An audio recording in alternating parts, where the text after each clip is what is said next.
Okay, where did he leave them again?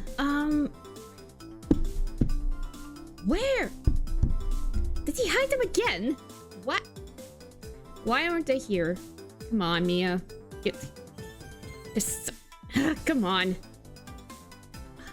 I don't even know what the time is yet. Come on. I want a packet of Swiss rolls. Dang it. Before the stream starts. Come on.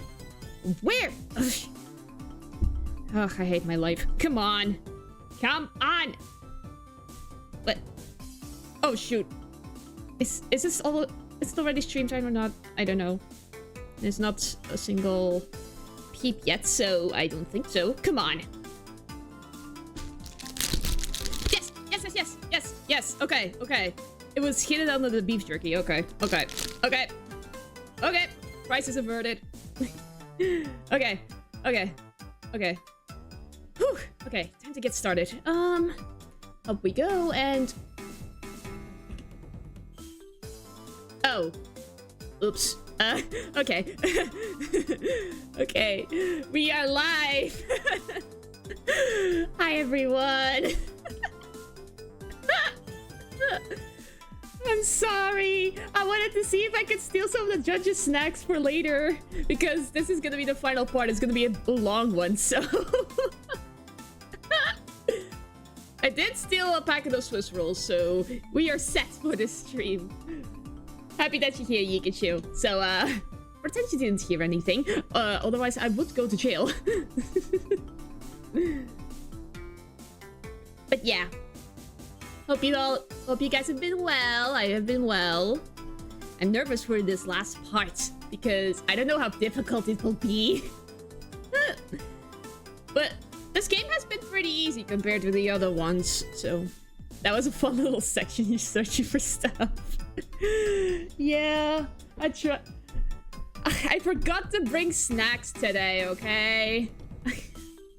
And I remembered from a few streams ago that the judge has a secret snack stash, so I thought, hey, why not get a packet of Swiss rolls for it later? He won't miss like one packet of Swiss rolls.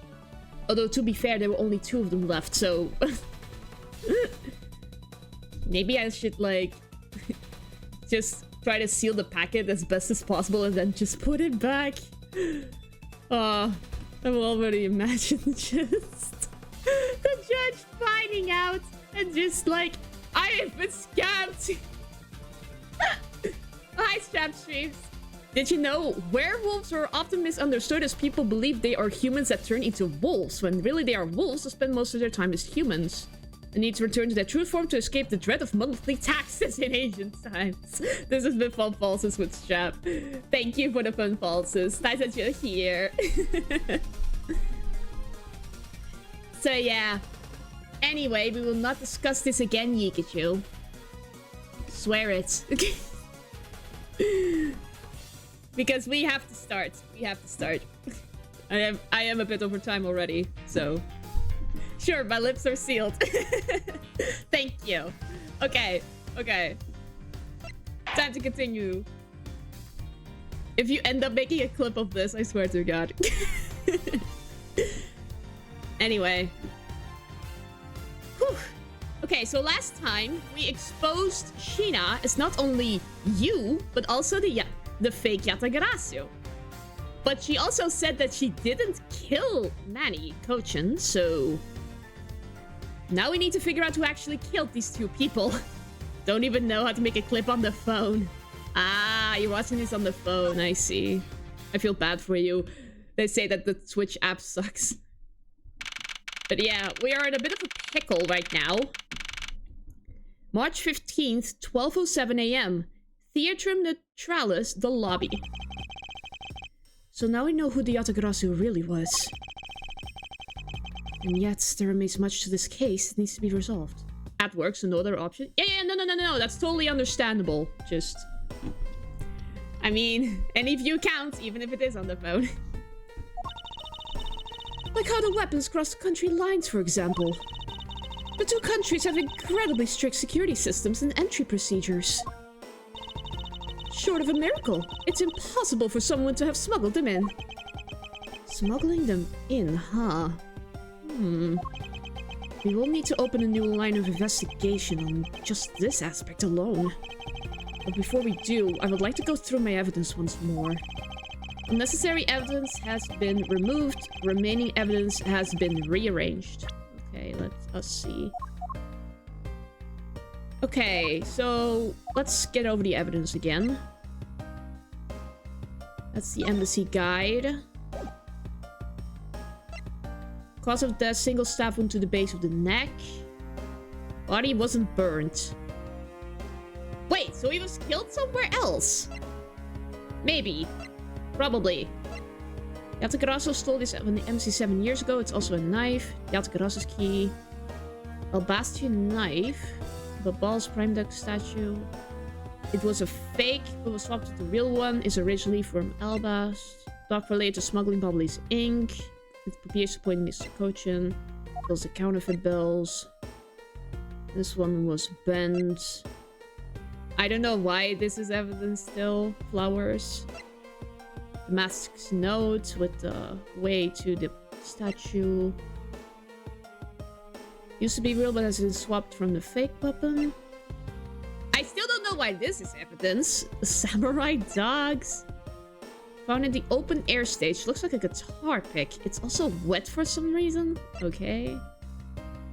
Part of the Rose Garden pool. Okay. Two fires, right. First on the upper floors and then on the lower floor. A wire. Rotating fireplace. Hair sticks. There's dirt on the tips. Hey, take a look at this, Mr. Ashworth. There's dirt on here. It's totally ruining the beauty of the hair stick. I suppose. Why is there dirt stuck on the end of a hair stick in the first place? Yeah.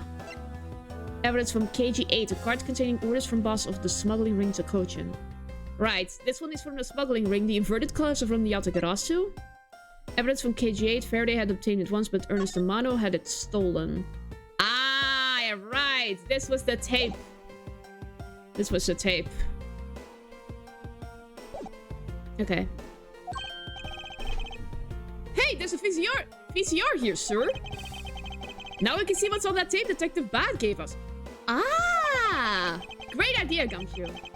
This piece of evidence from the KG8 incident, hidden from sight for 10 long years.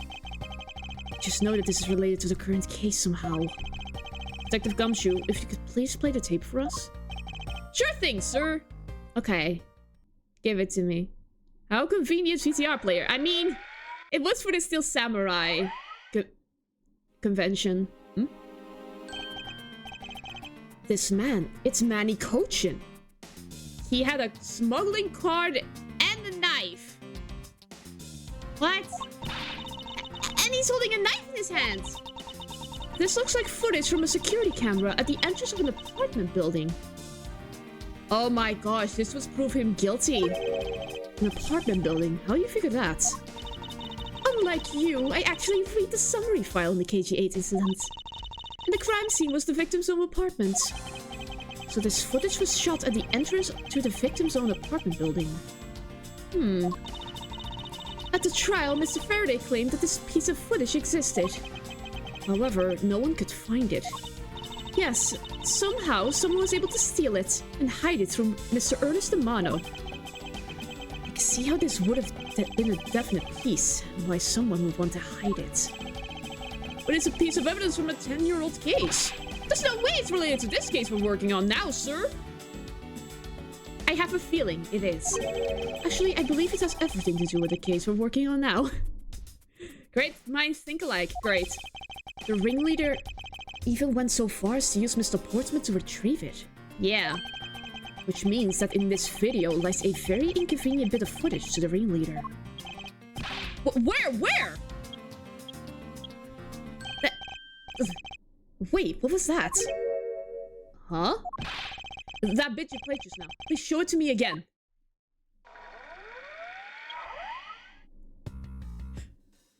Okay. This car. This is something we cannot overlook. Why is that, sir? Look here, Detective Gumshoe. The flag? What is this flag? Take that!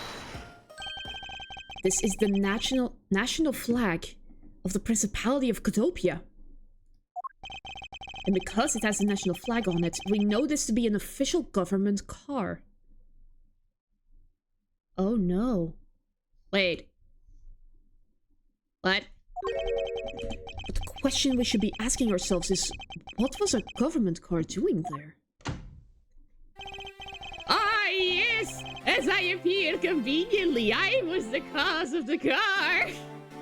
I was behind it all along!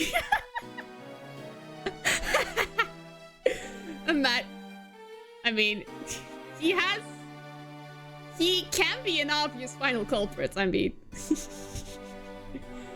Ah, Miss Von Kerma and Mr. Edgeworth, so you were here all this time. What a plot twist. Ambassador Elba, thank you very much for continuing the investigation, even at this time of night. If only I was even a tiny bit more careful, this tragedy would have never happened. I am truly sorry. This wasn't your fault, sir. This had nothing to do with how careful you were. Maybe he wasn't careful enough. You idiot, Circus! You couldn't chase after a simple thief! Now then, let's get down to the real reason why I came looking for the two of you. I would like you to put the investigation on hold for a while. Can you do that? Excuse me? I've heard you've apprehended the thief that turned his embassy upside down. Seems very sus. Yeah, I have a feeling like I came here. I know you whippersnappers would eventually figure it out. So now I'm just stretching time. And we are in the middle of an event celebrating our country's reconciliation. We can't exactly have the police and detectives walking around here forever. Hasn't that, like, been cancelled because of the murders? You're scaring the visitors away, so I hope you can understand how I feel. Sir, where are these visitors you see? They're right over there. But there's no one there, sir. Oh, Kirkus, you old fool, you are hallucinating people again. Like a Scooby-Doo plot. I would have gotten away with it if it wasn't for you youngsters.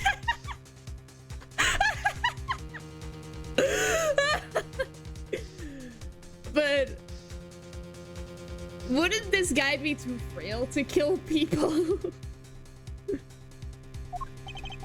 Well, we must finish our investigation and resolve the remaining issues.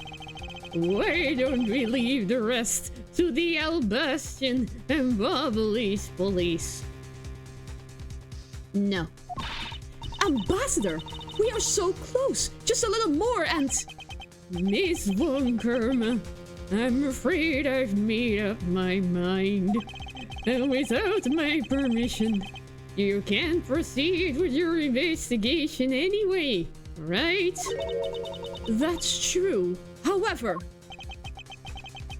as he said at the very beginning, this area can be considered to be Albastian soil. I mean, in which case, we are nothing but foreigners in their land. Hi Festum, welcome to the stream. We are having a bit of a roadblock in the form of an old man. Everything is legal unless you get caught. No, don't say that. Is this really where our investigation ends? Hold it. Yes, yes, yes! Nice, Mr. Edgeworth, he was here on the investigation. Nah, not like that. We are just trying to solve a mystery, I guess. Shifu, we found Mr. Edgeworth, sir. Oh, he was looking for me. Weird, but okay. Shifu, this way. Yo!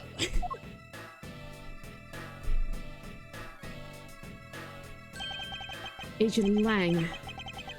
You're back on the scene rather quickly. If I lay back and took a break, I'd lose the scent of my prey, Mr. Prosecutor.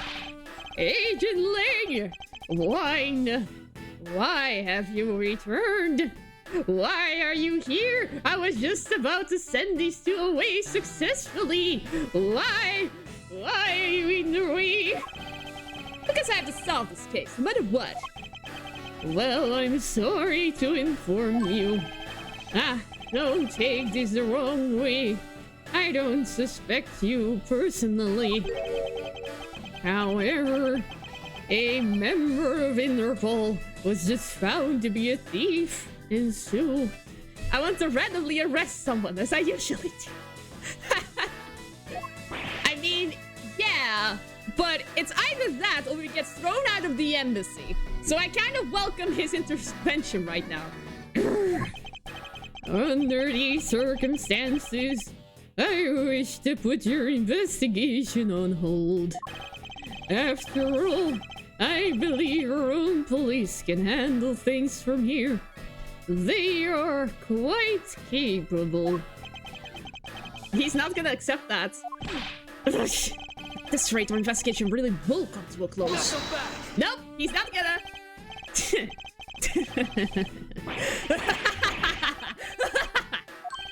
Ambassador Alba. I get it now. I really do. They are my pawns. Oh, I'm very glad you understand how I feel. No, not that. What I was talking about is... I know who the killer is behind tonight's murder. What? You... No! The... killer? Do you really mean that, Agent Lang? He's just stretching for time. Wolves don't lie. Then who is it? Well, let me first say that I'm not talking about Mr. Coach's murder. That was all Sheena. She literally said that it wasn't her. Weren't the hips that don't lie? I mean... well, yeah, he's lying through his teeth here. I mean, he's just stretching for time. Like he says, the truth lies not at the exit, but rather shines outside the maze itself. Ah, thank you for following. You are now a polka dot festum. The truth is unexpectedly simple. So let me ask you this. Who do you think was the Master's second killer? Oh, you're claiming that they're different people? I'll tell you who. Who? It was you, Franziska von Karma. What? No. What? That's BS! I was the killer? Hey, wait! But that's impossible! Yeah!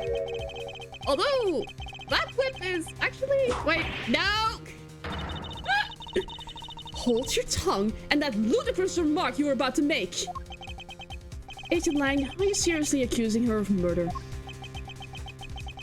That's a bold statement. Yeah, I agree. He's just asking for a whipping. Yeah, I am. Doesn't appear to be choking. Hey sis, remember that just before Ambassador Alba went to give his speech, he called you into his office, right? I just rolled my dice and I rolled a 16, so it's Franziska.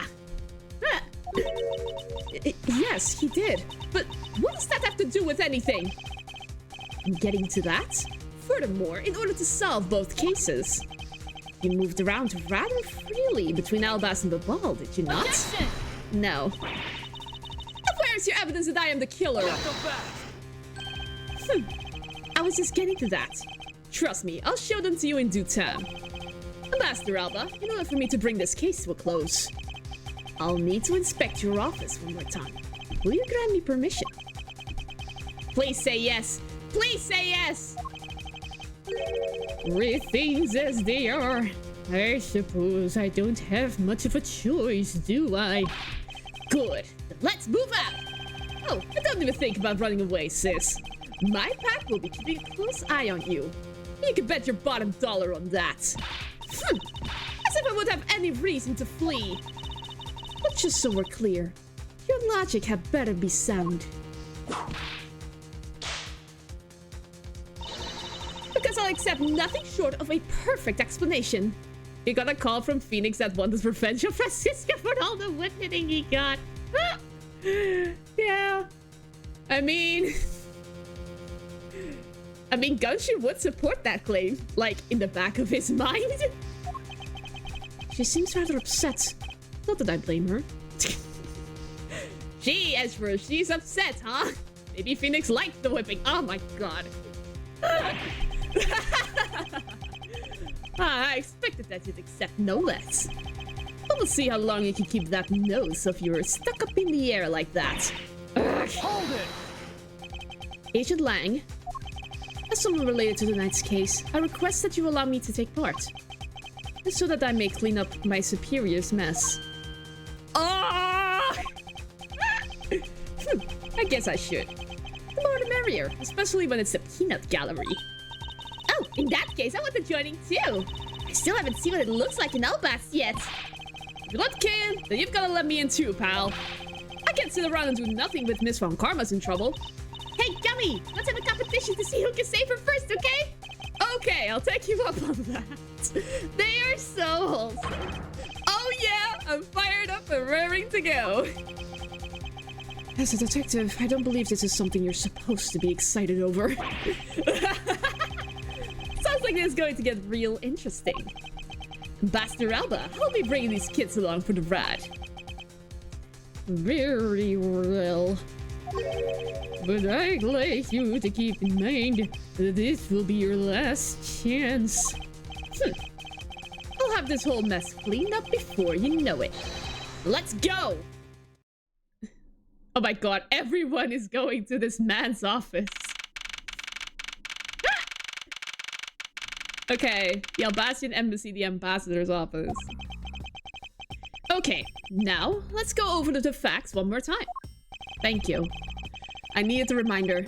Manny Kochin's body was found over in the Secretariat's office. The weapon that took his life was one of Albast's ornamental knives. No, that's... Oh, right. The blade, the handles were switched. So 4 people for now in Ezra's harem. Don't call it a harem, please. I'm just for the sake of being polite, I guess. I don't know. I don't like... And then the body of the Master Second, Mr. Kashi Nu, was found here in the Albastian Ambassador's office. Through our investigation, we found that the murder weapon was this Primadox statue. And that this is actually Babal's statue. This case, no matter how I look at it. Sis, if it wasn't you, then there's no one else who could have pulled this off. He hasn't thought of the obvious yet. Objection! Agent Lang, do you understand the full implications of what you're saying? Of course I do, sis, and I'm serious. You were on the trail of the smuggling ring, and you wanted any evidence you could find. And so, while people were distracted by the Yatagarasa's appearance, you snuck in here. That's when you two ran into each other. You and that other thief who took advantage of the confusion from the fire. Objection! No. Even if all of that were true, how do you explain the movement of the weapons? Don't worry, I plan to show you that you're the culprit behind that too. You had permission to investigate both embassies at will. With that kind of free reign, you could have easily taken weapons across the country like... Hey now! Whoa, he caught the whip! Ah, did you see that? Look, sis, I thought I already told you. I'm not messing around here. Urgh. This case isn't directly tied to the smuggling ring. But Sheena certainly is tied to the smuggling ring. He's right in saying that she is a member of the smuggling ring. However, the connection between this case and the ring... Could it be not deeper than what any of us can imagine? Let's get this ridiculous circus over with already! Francisca, you need to calm down. Yeah, thanks, Captain Oblivious. Because you only know the facts of the Albastian side of the case. I don't believe you can see the case as a whole, and therefore solve it. What? Don't worry. I am taking this seriously as well, and I will prove your innocence. That's the only way to be, Mr. Prosecutor. But can you come up with anything else that could top my hypothesis? Of course, your explanation has to solve the mystery of the moving weapons as well. Of course, and I will. Let us now delve into the truth behind the murder of the Master Second. You do understand, don't you, Miles Edgeworth? This isn't just a confrontation against Agent Lang. If you can't figure out how the murder of the Master Second is related to the smuggling ring, then it will mean the end of our investigation. As long as I have no good counter-argument to his hypothesis, then the best I can do is walk this thin tightrope and see what I can do. Come on, Mr. Prosecutor. Let's get started. Yes, let's... Let's go! I think this is the final face-off between Lang, then. Border crossing weapons. One of Alba's knives was used in Babal to murder Mr. Kochin. And the murder weapon in the killing of the Master Second is Babal's Primadox statue. Somehow, these two objects were able to penetrate the two countries' impenetrable security.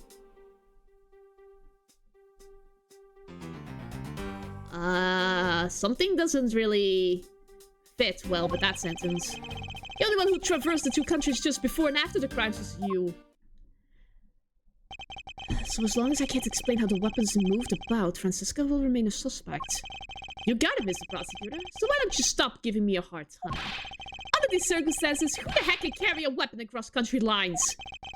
I've worked through every possibility, but there's only one that's plausible.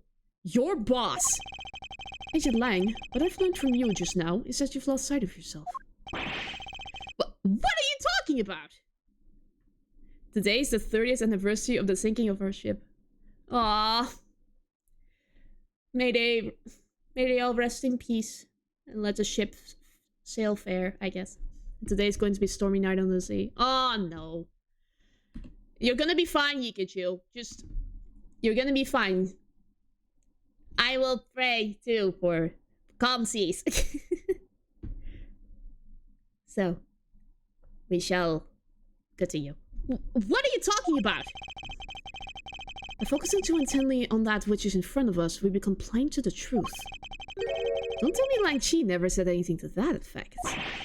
You prosecutor. Who do you think you are speaking about Lang Chi's proverbs like that? I don't need his proverbs. Because my words are all you will need to see the truth. Yeah, he's hiding behind Lang Chi's words constantly.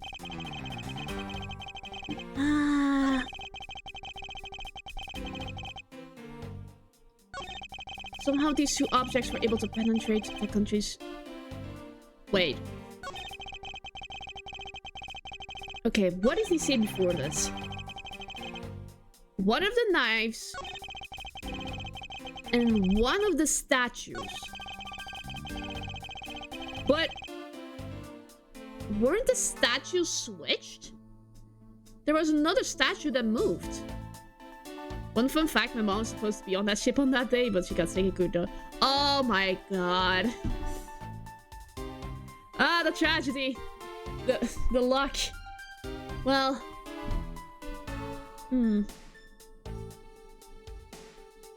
Let's bless that fact, I guess. Okay, which one? Babal's Primadox statue. The one that was used is the Albast one. So this one has also been moved, Lang. Objection! Yes! Yes, okay, okay. I am not down. Agent Lang, those two items are not the only two to cross the border tonight. Oh? The Master Second was killed with Babal's Primadox statue, yes. But if that's the case, then tell me, where did Albast's Primadox statue go? To Babal. Precisely. And if the two statues really were switched, And this means that both statues were smuggled across the border at some point. Which means that a total of 3 items were smuggled across the embassies. I guess so. But you know what? It doesn't matter that number of items. Only that the sis is the only one who could have done it. Because the only person who went back and forth between Albas and Babal is her. No. Is that really true? Was there no one else who traveled between the 2 countries? Actually, there was definitely another person. One who paid a visit to both sides of the wall. Oh! Objection! Are we gonna explain this finally? Is that really so, Agent Lang? What a lousy time to try and bluff your way out of this. I checked out what the guard said, along with the security cameras footage. She was the only one who got the visa. Yeah, of course she put 2 tons of statue on her back. One of them was 2 tons. The other one is hollow. So that one is lighter. But still, at the same point. You're not going to overturn my hypothesis, Zaddy. Objection! No. But suppose there was some other way other than through the theater doors. What other way?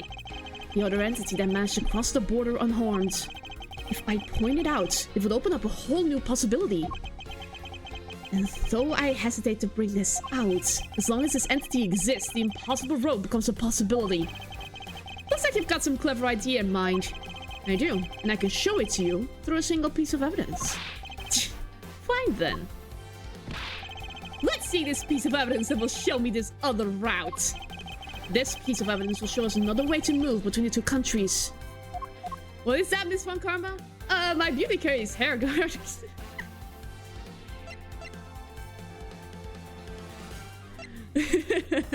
Yeah, imagine that. Okay, where is the Atagarasu thing? This one.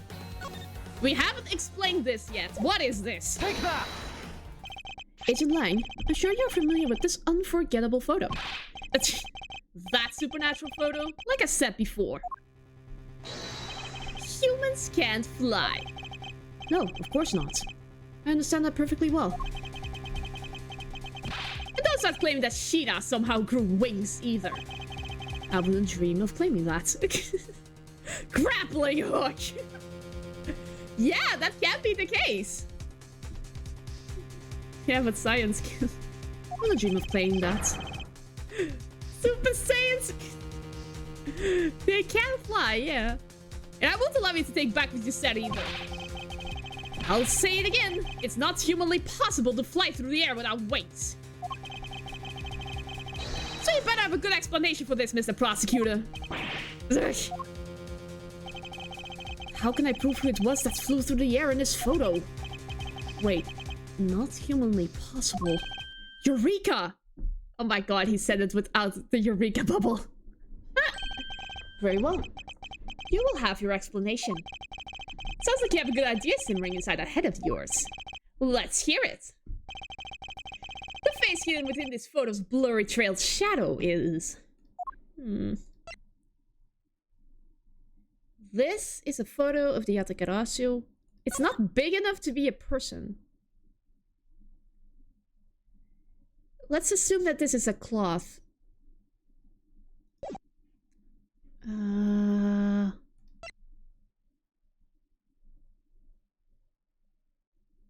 Wait. Oh my gosh. Did they switch the statues this way? Let's try it. Take that! Oh my god! Naturally, the shadow is the 3rd smuggled object, the Primaduck statue replica. Was thinking the same, the statue transport method. They launched the statue from a window to another. WTF? Yeah, how did they do that? You can't be serious! Yatagarasu, or rather Callisto Yu, dressed as Agent Sheena, was inside Babal. She dressed the replica statue up in close and launched it through the air. Ha! Mr. Prosecutor! You left out a very crucial bit in your explanation. I knew I did. How? She launched it through the air. Ha! How exactly did she do that? He's freaking out. He's literally baring his fangs at me. But he has a point. How exactly did it move through the air like that? As long as this remains unsolved, we won't be able to move any closer to the truth. Which reminds me, didn't he say this earlier? And remember that just before Ambassador Elba went to give his speech, he called you? Oh my gosh! Did she see it? Was she on steroids or what? Like threw it with her arms right over the embassy. So just before the murder, Franziska was called here, right into this very room. If that's the case, then that may be another avenue I can pursue. Agent Lang, in order for me to answer that question, I will need to hear testimony from Miss Von Karma. Oh, what are you up to now, pretty boy? Did he just call us pretty boy? Oh my god. Earlier, you mentioned something of interest to me. You said that just before the murder occurred, Miss Von Karma had been in this room because Ambassador Elba had called for her. And for that reason alone, you believe her to be the killer. Yeah, I guess I did say something like that. He's being a smooth talker now, huh? In that case, I believe it is my duty to ask her what her side of the story is. Ha! Do you really think a criminal would tell us the honest truth? How dare you! As I've said numerous times, there is absolutely no proof that I am the killer. Miles Edgeworth, don't tell me you suspect me too. I don't. However, I can't ignore the fact that you were in this room at one point in time. So is the ambassador, can't you ask him? Oh, I don't remember anything anymore, Kirkus, you old fool. Why do you have such a lousy memory? So yeah, Von Karma is the only option. Which is why I would like to hear about it from you. Franziska, I feel that I still don't have enough information. My old-timer brain not very good anymore. Franziska, I feel that I still don't have enough information. Which is why your testimony is incredibly important to the outcome of this case. Alright. So, what would you like me to talk about? I'd like you to please testify to your movements up until you came into this room. Alright, let's start it as your way for a change. But if what she has to say turns out to be a waste of time, I'll place her under arrest faster than you can howl. No! As you wish. Okay, movements in Albast. As I said earlier, I was assigned to guard duty in the Albastian embassy. After I saw the still samurai off on his way towards the ambassador's office. That's a long no. I don't think Edgeworth has that long of a no in his life. So. Oh wait, maybe he did. I don't remember the first case. I don't remember the first trilogy much, but yeah. I returned to the Rose Garden for a bit and checked up in the security situation. After all the preparations were in place, I was called back by Ambassador Elba to his office. Well, I need more information about the office. Franziska, I want us to make this clear from the very beginning. So what I wish to confirm is that the only time span in which you were in this office was before the murder occurred. Is that correct? Yes, of course. I see. For now, the only way that I can see for us to break out of this situation is to ask Franziska about her testimony in more detail. Yeah, I need more information about the office. Because that was too short about it.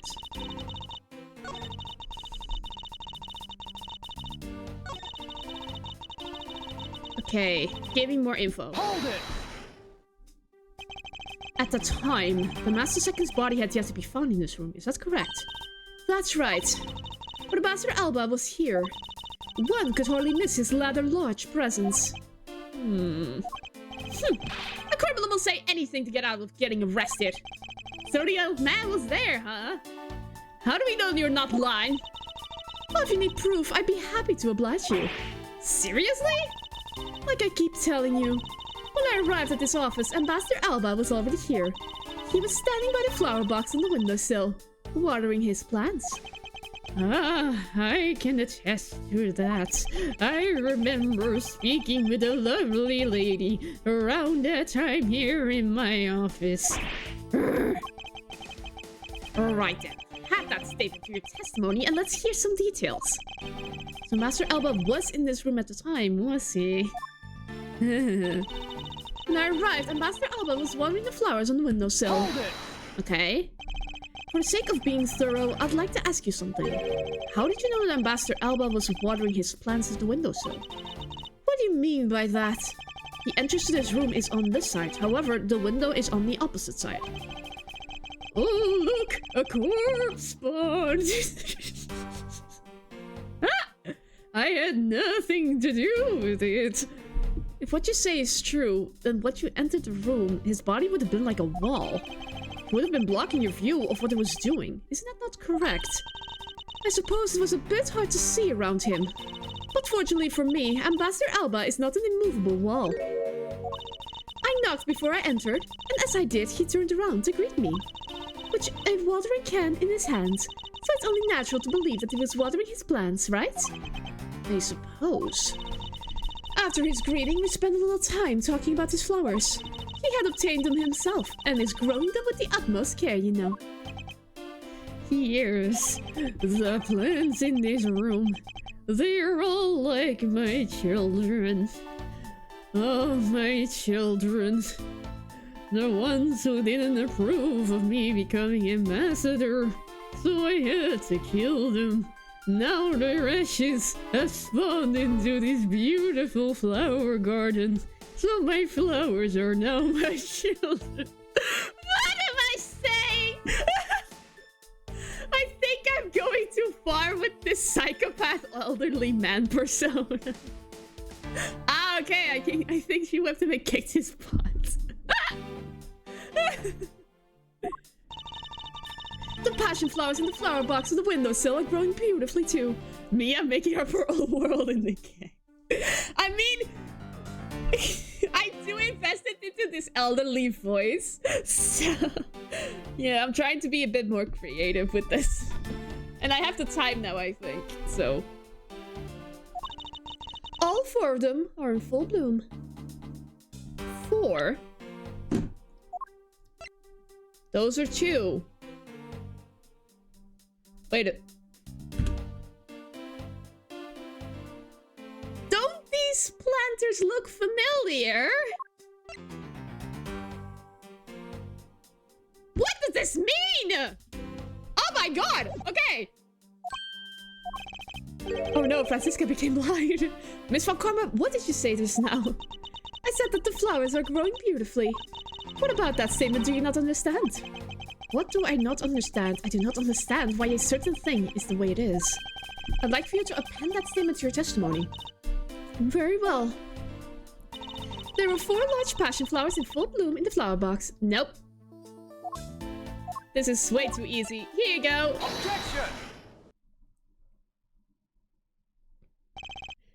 Francisca, for some odd reason, your testimony contradicts with this piece of evidence. It does appear that way. Ha! I knew it. I knew we couldn't trust your words, sis. She literally just mistook the number of flowers in the pot, Lang. It's not like she confessed to a murder. Mr. Edgeworth! What are you doing discrediting Miss Wakarma like this? She has a sign worse than Gato. Yeah. Yeah, sir! If you keep this up, she's gonna get taken away, sir! Ah! Let him cook! All I've done is state what I saw. I have not made a single mistake in my testimony. And for this, I am still under suspicion of murder. Is the number of flowers really all that important at this juncture, Miles? At the very least, it is a contradiction in this enigmatic case. One that I find hard to dismiss as irrelevant. Ha! Then let's hear it, Mr. Prosecutor. What does the number of flowers have to do with anything? What does this prove? I believe the answer of that will become clear if you were to examine the flower box. How did this contradiction come about? There must be something behind this discrepancy. Dear my beloved flowers, I've grown them with the utmost care. So I ask that you please be gentle with them as you examine them, Miss Edgeworth. The flowers that the flowers have been kidnapped. I understand. I'm moving. Okay. There are two holes here. This patch of soul looks as though it has something removed from it. What are you doing, Mr. Prosecutor? Why'd you clam up all of a sudden? I'm still here, waiting for the explanation, you know. Did you know, Agent Lang? Flowers are best appreciated in silence. Looks like two things were pulled out of this flower box. The name of these flowers, I believe they're called passion flowers. Despite being called flowers, they're actually a species of vine. They appear to be growing well and are well supported by these plant supports.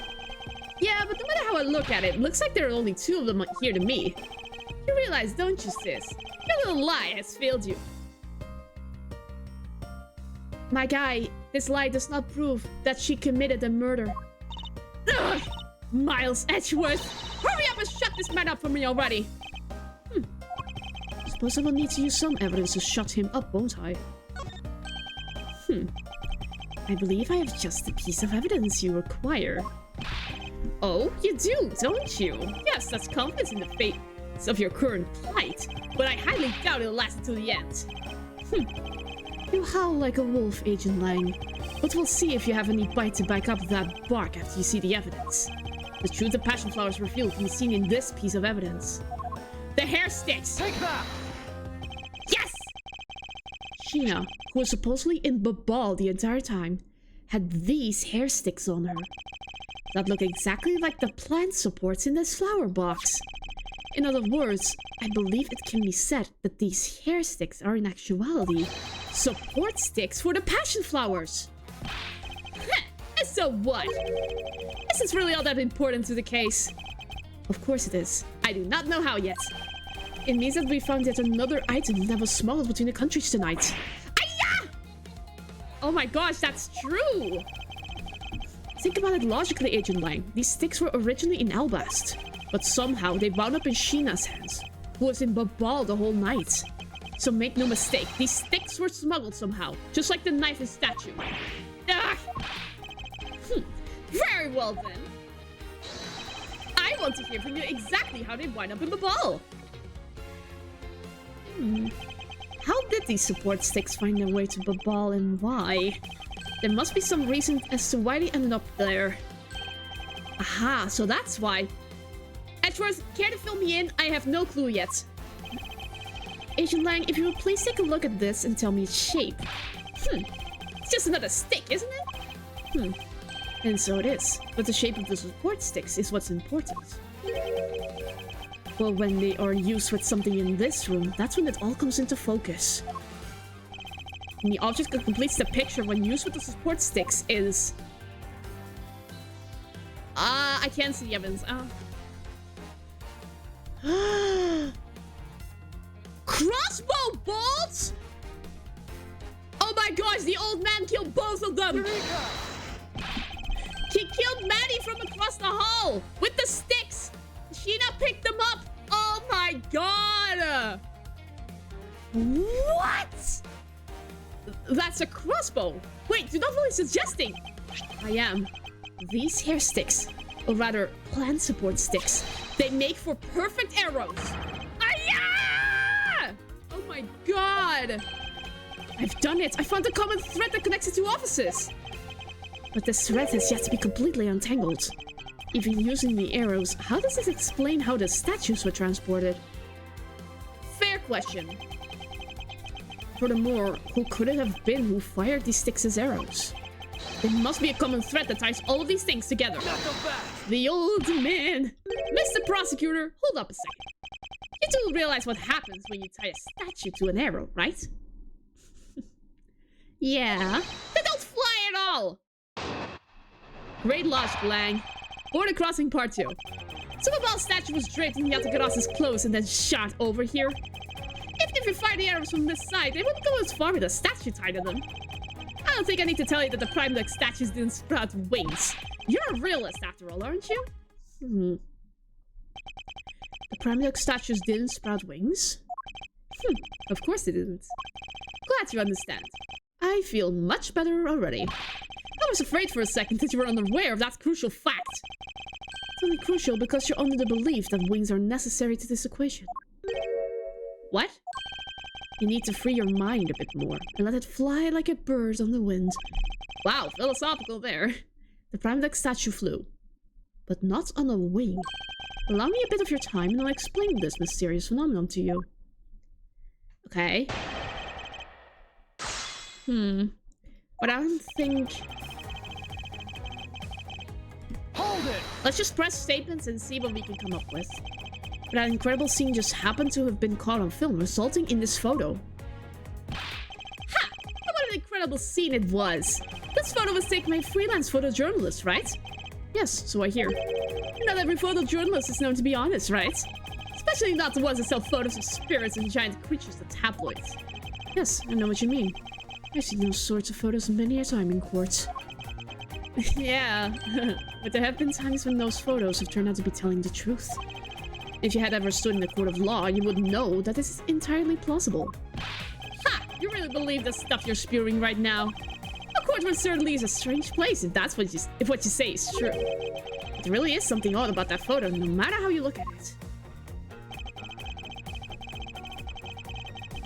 Hold it! You can see also assistants changing dimensions in court.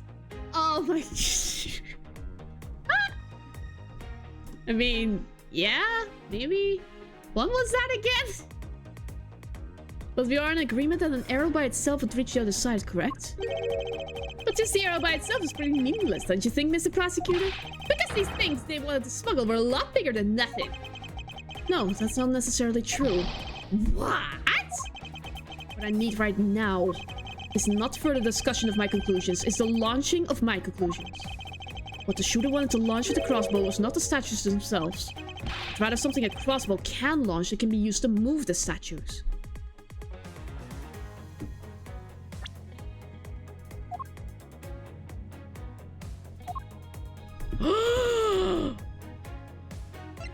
That's why the wire was in the clock! If it wasn't the statue that was tied to the arrows, then what did the crossbow launch? The wire! Wire! It is a grappling hook! Yes!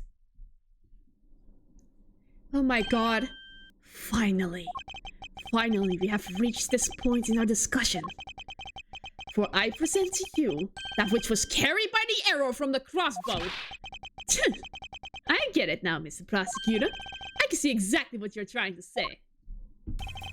You're saying that the wire was tied to an arrow and then shot into Mr. Cochin's office. Who shot that crossbow, though? All the way from the 5th floor of the Albasian embassy down to the 3rd floor of the Babalese embassy.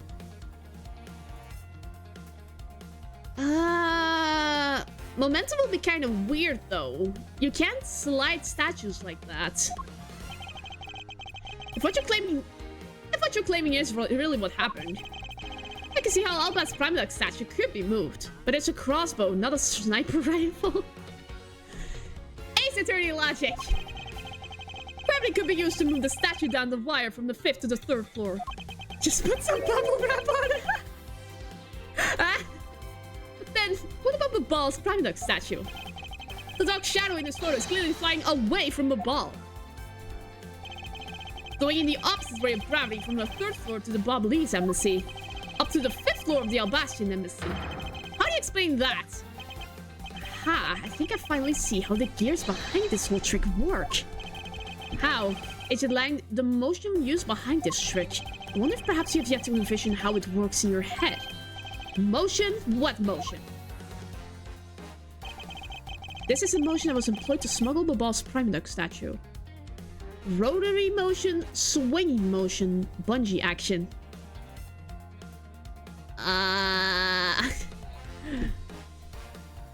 Okay, let me just imagine what these movements are. Rotary is around, so that the other can go down and the other can go up. It's a rotary because swinging is just like shoop, and bungee is just shoo. No, arm shoo. I think it's rotary. I believe it was done via rotary motion. If the two statues were transported simultaneously... deal. The statues would collide somewhere along the way. Objection! No. Did I ever say that there was only one line of wire between the two offices? Oh! Love the explanation and hand movements. Thank you.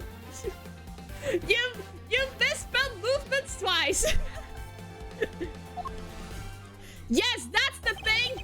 That's the thing I was imagining with the rotary movement. Yes! It's like a ski lift. Or like a cabin lift. If you shoot an arrow with the two ends of a wire tied to it, a circular belt can be formed. I'm amazing at writing, I know.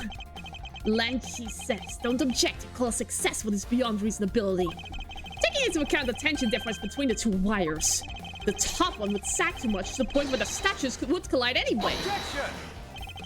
Agent Lang, as you know, the Prime Deck statue is a one-of-a-kind national treasure.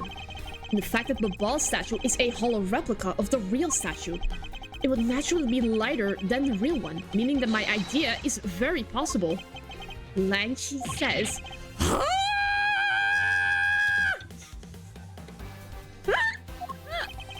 here's what I believe happens. Miss Yu and her mystery co-conspirator set themselves up in two different rooms. Yes. The co-conspirator bridged the rooms by shooting the two ends of the wire down. And one arrow. He is at 78% wolf now. Then the two of them covered the statues and proceeded to transport the statues. After the switch was completed, another arrow was fired, carrying the other end of the wire down to the ball where it was to be disposed of. And to do that, Miss Yu hid it inside the grandfather clock. QED. Ha! Wait, was he whipped? This proves it, right, Agent Lang? But I'm not the killer. Not yet, sis. I still haven't had my dessert yet. Right, Mr. Prosecutor? Oh, she's claiming Francisca is a co-conspirator. The proof is in the pudding, as it were. Pudding is a nice dessert. I agree. I want some pudding. But it's not good for... It's not good for my weight. But yeah, I love some good pudding. So, do you think you can do it? Can you prove that what you said is what happened? Because remember, if you can't, I'll be taking a certain someone back home with me as a souvenir. I agree that as long as there is no proof, my hypothesis remains just that. However, what I have laid out is no mere hypothesis, for there is one more piece of evidence. One more. This should be interesting. You think you have a piece of evidence that will turn your hypothesis into fact? Well then, let's see it, Mr. Prosecutor. Yeah, it's 100% logical if you split the weight of two statues based on a single stick. Yeah, I mean, just go with it. It's Ace Attorney logic. I mean, how can a woman sing a concert song in a ventilation shaft with the echoes in it, unless it's wrapped in aluminum? In aluminum foil. Just go with it. The thing that made it possible to create a circular belt out of a length of wire. I believe that it's right here in this very room. Oh! Now then, I believe this is what made the circular belt transportation method possible. The fan! There was a fan in the other office too! That one broke! Ha! Looks like he dropped another bomb on us again. The last piece to the trick are two pulleys. It's the love of that dang song that I had to listen 45,000 times to. And when I played that case, I was surprised by how little I was irritated by that song. Maybe because I managed to figure out the trick early. Precisely, the ceiling fans double as pulleys in this case. And thanks to the fact that there is one installed in each of the offices. Ceiling fans made for the perfect pulley set for the wire to run on.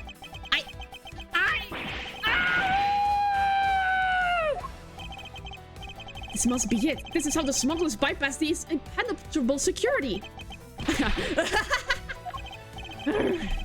You really are something else, Mr. Prosecutor. I bet you figured it all out already, have you? You do know. You know who the You know who the big hotshot that set up this real-life stage show is, don't you? The person who set up this rather large and complex stage show. Needs to be someone who had foreknowledge of the existence of a ceiling fan in both the Albacian and Bobbly's offices, and that the passion flower support stakes could be used as arrows. The real mastermind behind this case. Well, but you can't make this wolf wait for his food! Why are you so hesitant, Miles Edgeworth? If you can't say who it is, why don't you present something like you always do? A single point of the finger here and this case will explode into an international incident. It is the old man! He finally admits it's the old man! Now I'm playing the Great Ace Attorney. First I have been playing on 3DS with a fan translation, now I'm playing the official one. Oh good, I have the Great Ace Attorney too, but I keep constantly getting delayed by playing the other games. I mean, I wanted to play Great Ace Attorney after the original trilogy, but then the Apollo Justice trilogy came out, and then now this! So... And Democracy voted that I played this game first, so... I love democracy. Ironic. However, it's already too late for me to stop the flow of momentum. It appears that I have no choice now but to rush in. There's a piece of evidence that will point us to who this mystery mastermind is. I mean, who planted these flowers? Take that!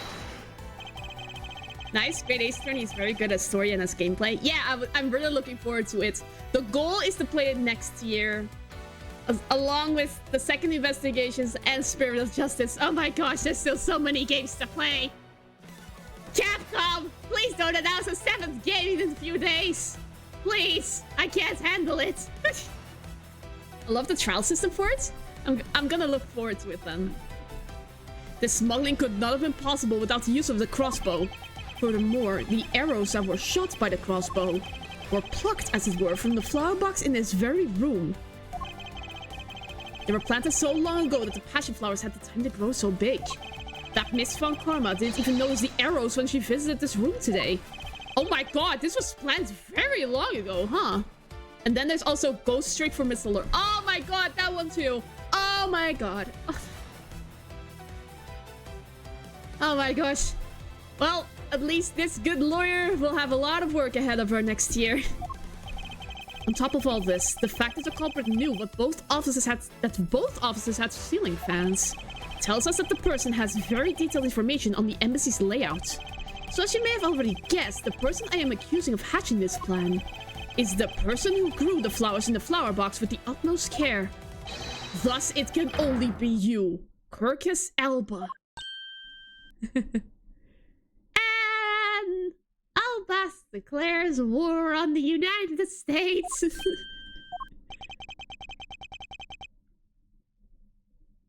Was it? I didn't hear you. Are you out of your mind, Miles Edgeworth? I'm certain of what I am saying, and I'm sure that he is the culprit. Tell me, Mr. Prosecutor, what was the embassy trying to accomplish by doing all that stuff you just outlined? Old people are evil. Not all of them. Just this particular one. With these evil worries. Why in the world would he use a trick? Why in the world would he need to use a trick like that? I understand your need to doubt me. Came in at the right moment. Hi, Blood. Welcome to the stream. However, there is one thing that stands out to me as very odd. Just one thing, huh? The one single end result of Ambassador Alba sought to obtain. If we were to examine the focus of this complex trick, I believe we will finally find the answer to everything. Everything will become clear once we examine this piece of evidence.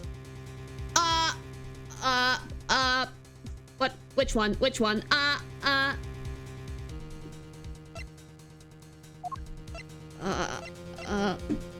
Let me read. Let me read.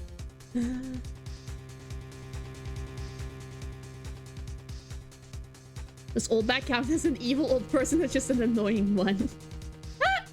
Well, old bag is a special case. She's only a nightmare to Edgeworth. So she's more of an annoyance. Only one thing is odd. Yeah, but which one?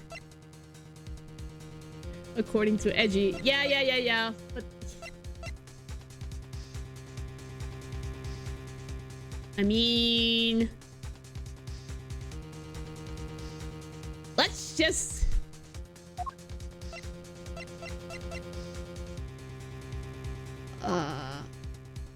For me, there's almost 20 odd things. Yeah. Albus. I'm gonna... This is a bit of a gamble, but... Take that! I don't... Oh my god.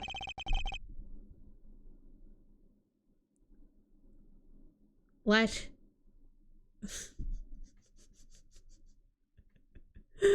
What? Why is this odd? I would fully understand the reasoning had this situation had been reversed. However, to go through the trouble of swapping the real Prime Duck statue for the fake. Yeah!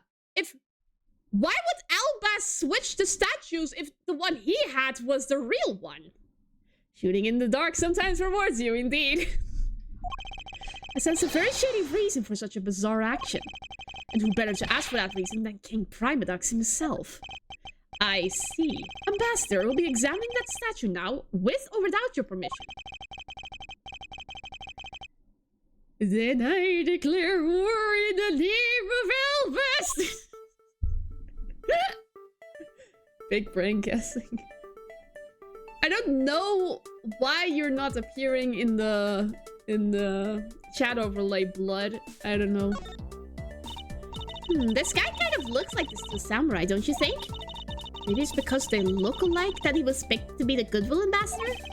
Suppose that's possible. Take a look at this area around the base of his neck. Looks like a gap? I do not see it.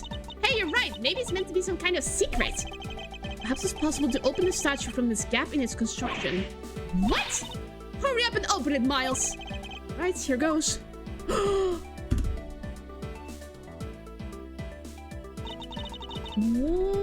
What? From national hero to Larry. Great evolution. Wow, it really did open up. Hey, what's this thing that fell out? I believe a more thorough examination of it is required.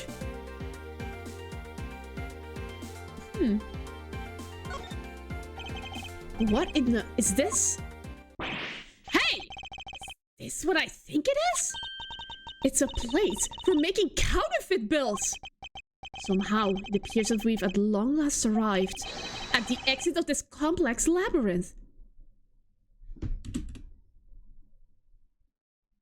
He wanted the counterfeit bill printer. Why exactly did you want that, old man? We finally hold within our hands one of the counterfeit money plates. And the reason why the replica was smuggled into Albas to begin with. Oh, but it's in the government office. I mean, an embassy would be an ideal place to counterfeit money. Oh my god.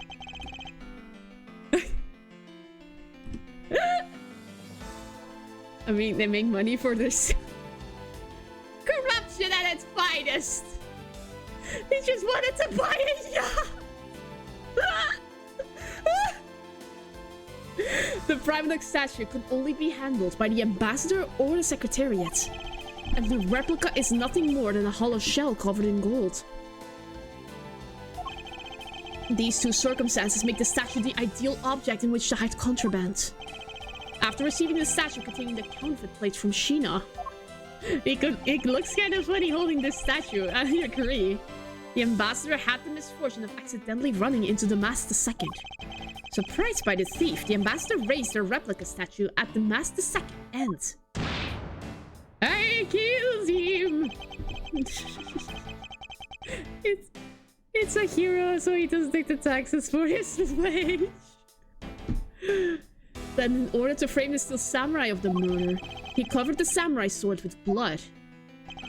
Well, Master Alba? That old timer had some strength to still do that. I mean, the statue he was holding was the hollow one, so that one wasn't that heavy. If it was the real one, then we would have had problems. You're the leader of the smuggling ring?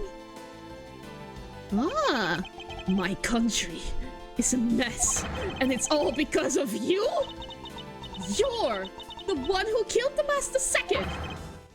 True, but still need some force in your swing to kill someone. Yeah, that is true. Answer us. I never thought that you would figure things out to this level. I would have gotten away with it if it wasn't for you youngsters. However, there is one point I disagree with you on. The head of the smuggling ring was Mr. Cochin. That I can agree with. Curse the youth! Quit screwing around! I have no sympathy for someone who would pass the guilt onto a dead man. If there's one thing I'm sure of, is that you're the real leader, Kirkus Alba. It's not good to speak with such subjectivity, you know, Agent Lang. Subjectivity? My conclusion is anything but. It is the result of logic and investigation.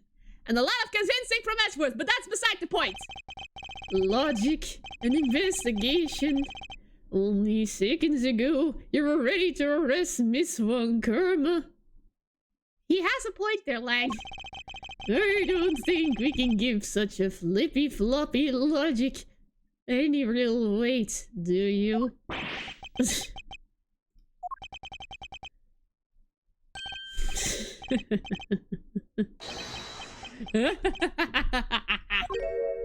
You youngsters, get off my embassy!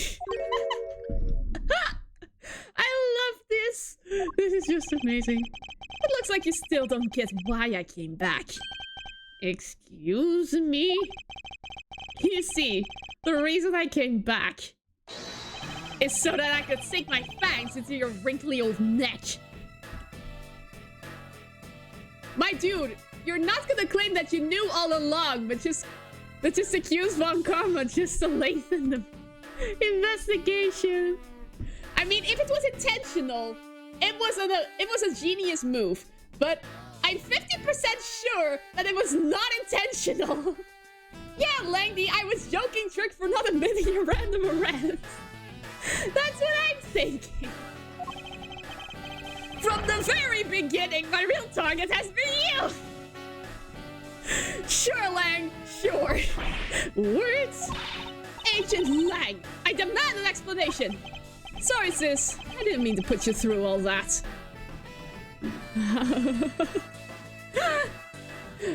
You, Pikachu, you unfortunately... I will have to block that message, but... What an unfortunate spelling mistake that was. How the tables have turned. My bad. Oh, thank the god for auto mod. Lang is so lazy, makes Edgeworth make all the work and then he takes all the benefits. Yeah, it was totally my conclusion all along, not Mr. Prosecutor here. No. This was my plan from the very beginning. Sorry, sis, I didn't mean to put you through all that. I knew you were innocent from the very beginning. You did? I knew that this whole incident has been meticulously planned and prepared for. So naturally, the occupant of this room, Ambassador Alba, seemed the most suspicious. I mean, sound logic there, but without the ambassador's permission, we couldn't get in to take another look around. I'm the detective here, so this is my perfect investigation. What are you, Von Karma Lang? Ah, so that's why you put on this big show to accuse Francisca of the murder. Using Francisca as the base, you were able to gain us entry and investigative rights. Yeah, if I hadn't done that, I doubt the ambassador would have given me okay to poke around. So that's what this was all about. Very well, I will forgive you. But in exchange for using me as bait, you will take some responsibility and help us find the truth. Agent Lang, for giving me such a great opening. I thank you. You know, I just knew, Mr. Prosecutor, that somehow you were able to find some proof by investigating this room, that you will be able to figure out the real culprits with your special brand of logic. Are you saying that you're starting to trust us, Lang? I will whip you good later for this, and you have a salary cut as well. No 500 lashes punishments? Yeah, it's very unlike Francisca. Sure. The evidence detectives collect combined with the logic of a prosecutor. That's just as it should be in a prosecutor-detective team, right? But I don't know about all that. But one thing I do know is that I'm itching to see that old man get what's coming to him. Oh, you're quite scary when you wanted me, aren't you? Hey, you were the one who was planning to use me to push all the guilt onto the sis. But unfortunately for you, you misjudged me. So Netherlang. Wow. Oh gosh.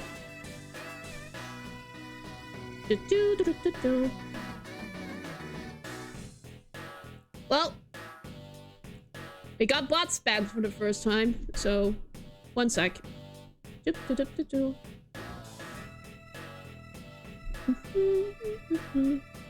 will have to enact shield mode for a sec because we have a bit of a situation. It's my apologies for it, but yeah, we still have emoji chat, so use that, people. I have emojis, polka dots, and have polka dot emojis, so use that until the bot raid is over. So yeah, my apologies, but we will continue. I will not be stopped. But unfortunately for you, you misjudged me. Agent Ling, I wish for you to stop trying to intimidate me. What we need right now is evidence and proof. I wonder if you have what is necessary to prove that I am the head of the smuggling ring. Objection! Don't be such a sore loser. If you really are the head of the smuggling ring, then you should acknowledge your crimes with dignity. Dignity? That is nothing more than a fool's insincere display of strength. If you really wish for me to acknowledge my crimes, then I would like to first see some of this thing you call evidence. I tell you, I know nothing, really. Yeah, says the man. Says the man with the ominous background music. I didn't even know that a counterfeit plate was hidden inside that statue. Objection! You swapped a real statue that vested in your country the authority to rule for a fake. It shouldn't make any sense that you didn't know anything. It doesn't make sense. Where doesn't it make sense? Can you prove that it doesn't make sense? He's really got us.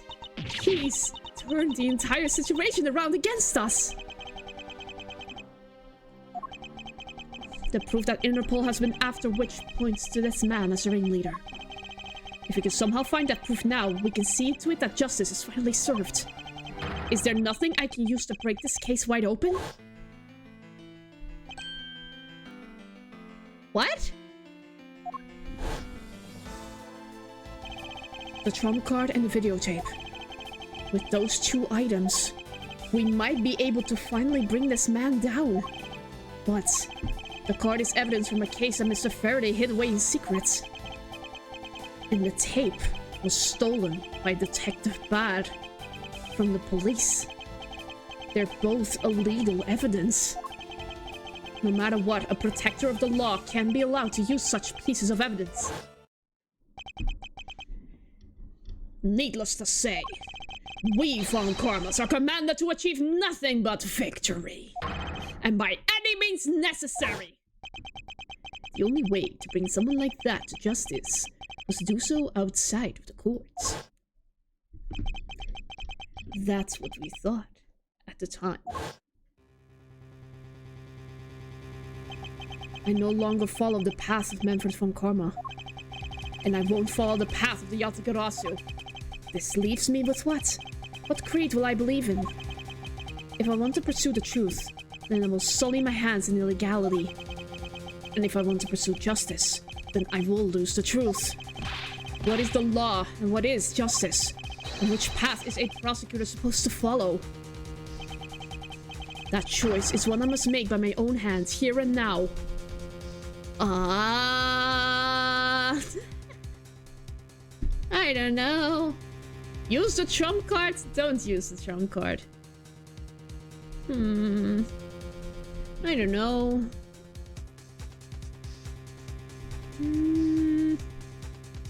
Let's use it. There is no limit to the law. Any limit that exists was set there by man. When a person goes beyond that limit, then the law too crosses into new territory. For what reason were laws invented? The answer to that is what I must now show. Ambassador Elba, I wonder if you might recognize this. Oh, I wonder what that card is. I've never seen that before in my life. It's a directives card, used by the leader of the ring to relay instructions to his subordinates. Oh, is that what it is? This card was sent to the real culprit behind the KG-8 incident 10 years ago. A man by the name of Mr. Manny Cochin. Oh, so why do you have such a card in your possession? Because it came from me. Because it was hand-delivered to me by a certain great thief, the Yatagarasu. The Yatagarasu gave that to you? Don't talk nonsense, and let's be serious, Mr. Edgeworth. Do you have any proof that the card contains directions from the ringleader? I'll have you know that the card is not the only thing I was given. What? Yes! This contains security footage that was shot just before the start of the KG-8 incident. The KG-8 incident? The card and the video. These two pieces of evidence are what will seal your fate. Oh, very interesting. I must admit I am very curious now. Very curious indeed in these case-deciding pieces of evidence you've presented. I pray the Yatagarasu has been chasing all this time now stands before me.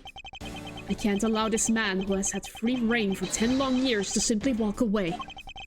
Now is the time for me to bring to fruition the valiant spirit that was given to me.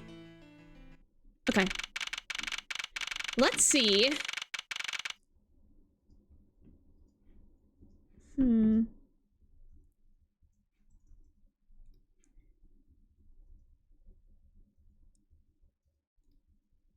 Can I? Okay.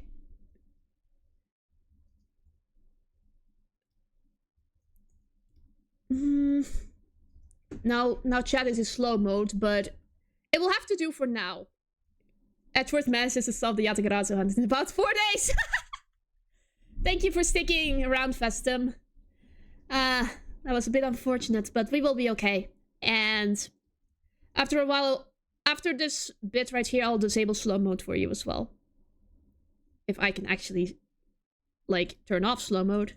Oh no, it's already off. Okay, we're fine. We're fine. My apologies for that, but it was handled professionally, in my opinion. So what is this interesting thing that you wanted to show me? The Steel Samurai, right here! Trump card and the videotape. These two pieces of evidence together make for the ultimate hands. And this is where the real meaning behind Detective Bat's words will be realized. Detective Gumshoe. Yes, sir! He has the card in his hand. What you see here is security footage shot just before the KG-8 murder occurred. From this footage, we know that the card is a directives card from the smuggling ring. This is a section that proves that the card was used to relay an order.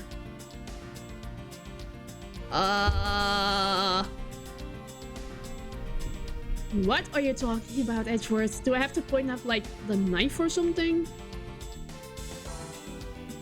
I mean, no, he has a card in his hand. Duh. The parking sign!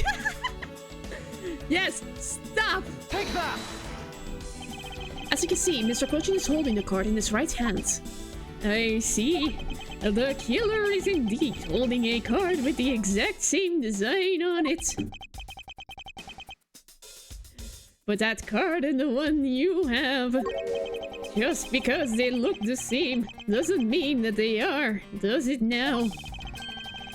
Ah, but there's a very easy way for me to prove that they are, in fact, one and the same. All we have to do is simply take a look at this. Easy! This dark red blood. Yes, this is your proof. Proof that the orders on this card were played out in that terrible tragedy. The blood belonged to the victim of the KG-8 incident. With a bit of DNA testing, we can very easily verify that as fact. Yeah, forensics man! If you have no objections, then I'd like for you to take a look at this next piece of footage. This car that's passed by in front of the victim's apartment building. They spilled some good Pinot Noir wine! It's an official Codopian government car. Plot keeps getting in the way in a...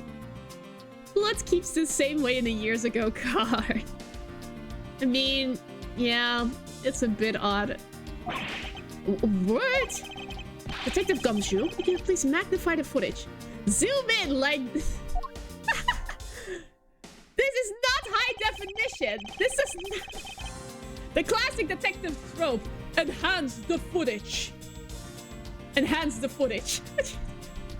This area of the footage directly links the smuggling ring with Codopia. This! 4K Full HD! I mean, this is 1080p, not 4K, but, you know... Take that! This is a badge. The sexual milk is all clear for us.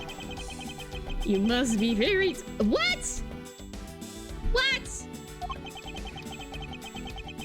No... What?! This completely proves that was by Codopian. Seriously, old man! Was I thinking ahead again? Right, focus, Miles. The area I should be pointing out is definitely here. This area of the footage directly links the smuggling ring with The smuggling ring! There we go. Take that! I was thinking ahead again. The shape of this pocket and the director's card in it. It tells us that without a doubt, this person in this car is Mr. Kochin.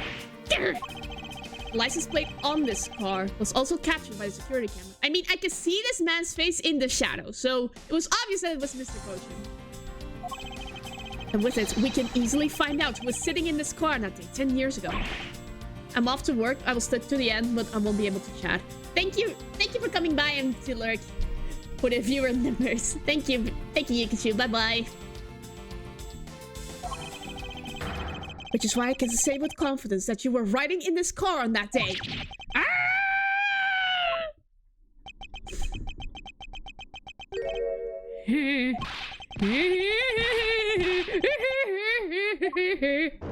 But what? You've done well, boy, to make it this far. Holy... Oh my god, he didn't even need the freaking cane! However, about your claim that I was riding in the car at the time, that's going to be mighty difficult to prove. How so? The Principality of Codopia no longer exists, so naturally, all records from that time period also no longer exist. That arrogance. What he really means is he's already erased all traces of them. Already finished here, boy. The only weapon I have left for me now is this piece of footage. There must be something here that I can use against him. I was thinking too far ahead! Take that! What the? Oh my god, it's the exact same badge! Ambassador Elba. Yes, what is it? You were once an army man in the service of Codopia. And it was you who made the many missions you participated in successes, correct? Why the sudden backhanded praises, boy? Although, to be sure, the brilliant medals on my breast were awarded to me during the area of Codopia. But now I am the only one who owns this particular medal. You were in the car with him? In that case, the only person it could be who is sitting in this car is you. How do you figure that? By the metal captured here in this footage. It is clearly the same exact model as the one on your chest. What?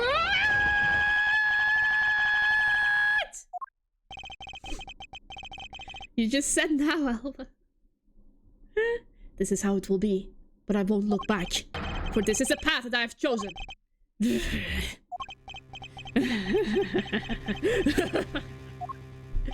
You've moved me with your devotion to this case, Mr. Edgeworth.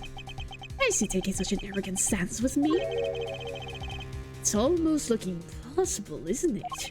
For the lot of you to have come this far, it looks like I just might have to lose our little game this time. Funny how sudden the transformation is and he transforms, just showing off his medal just as Edgeworth needs to show it. Yeah, the arrogance just... It was a well-made move with that sprite to like reveal himself right now. He might lose the game this time? You get another round, Mr. Ambassador! Is that a fact? Very well, I've decided to confess and admit my guilt. You're going to confess? And I will accept whatever punishment that may come as a result. What the? Regarding the Master Second's murder, I admit it. I did it out of self-defense. You're claiming it was justified self-defense. The Master Second attacked me, and I felt that my life was in danger. If I hadn't done what I did, I might be the one who found dead instead of him. What a pathetic performance! I've not given you one. Wow, you really know how to laugh at inappropriate times. If you wish to claim it was justified self-defense, then we'll need some evidence. It's always the evidence with you, isn't it? And if that's what you require, I'll prove it. That man left a mark on me when he attacked. What? I don't particularly want to show it off, but this is proof what it was in self-defense. Oh my god, it was right in the shoulder. I'm an old man, and sometimes I don't pay enough attention when I should. But the Master Second didn't have a single weapon on his body. Hold on, it's nothing to get worried over because I hit the weapon. What? You hit it? I'm sorry, but as you know, a murder is a murder, even if it is in self-defense. And I couldn't let it become public, seeing as how I am an ambassador. This is the weapon you seek. My special bonsai trimming shears. Ugh, it's covered in blood. He was trembling quite badly during our struggle. But that's when he grabbed the shears that were sitting in my office and attacked. So you see, it was an act of self-defense. Is he right, Mr. Edgeworth? Since he has both a wound and the weapon that caused it, it's enough to declare it so. Ugh! No way! Oh, which reminds me. I guess there is still one more accusation I need to resolve. Smuggling and counterfeiting. Unfortunately, all of that is my secretary's doing. I had no knowledge of what was going on. Stop spewing nonsense! You're trying to throw my investigation on the boss in your desperation. You want to get real honest. Everything in this case can be connected to you. The murder of the Master Second was done in self-defense. In my trials, no man escapes his crime alive. Perhaps so, if you were my opponent in court. However, there's one very important fact that I think you may have forgotten. And what is that?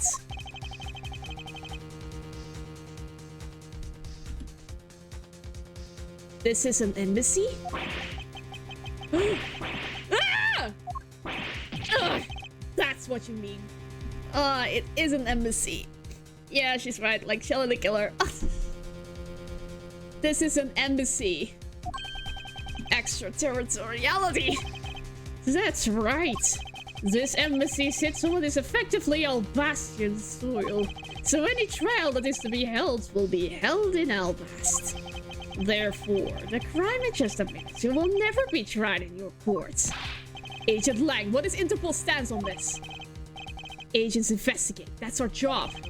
The judgment of people who have confessed to their crime. That's the court's job. Ugh. And I've already confessed to all of my crimes, Agent Lang. Furthermore, by the very nature of my position, I have full extraterritorial rights. These rights are effective, even on your country's soil. Therefore, no matter where a crime may take place, I will never stand trial in one of your courts. He's extremely smug. That's because he thinks he knows he can get away with it. I mean, ambassadors have diplomatic immunity. That's why certain politicians are very difficult to be pulled into court. That arrogance and your expression. It's nothing like the face of someone who's ready to accept the consequences. Don't tell me you have your own country's judicial system eating right out of your hands. These crimes you all speak so seriously of. To me, this has all been nothing more than a game. Yeah, but he could be being on trial in his country. I'm not too sure about that if he's willing to act this smug. You may chase me out of this embassy with your accusations, but it's no big deal. Albast has numerous other embassies in other countries around the world. All you would accomplish is you would change the backdrop of our little game. Yeah, kill the guy! Haha, what are you gonna do about it? These 2 layers of protection that extraterritoriality provides him. This is why he's one of those who cannot be brought to court. Extraterritorial rights. He cannot be tried in America because of those rights, and he will try to get away with it in the Albastian court.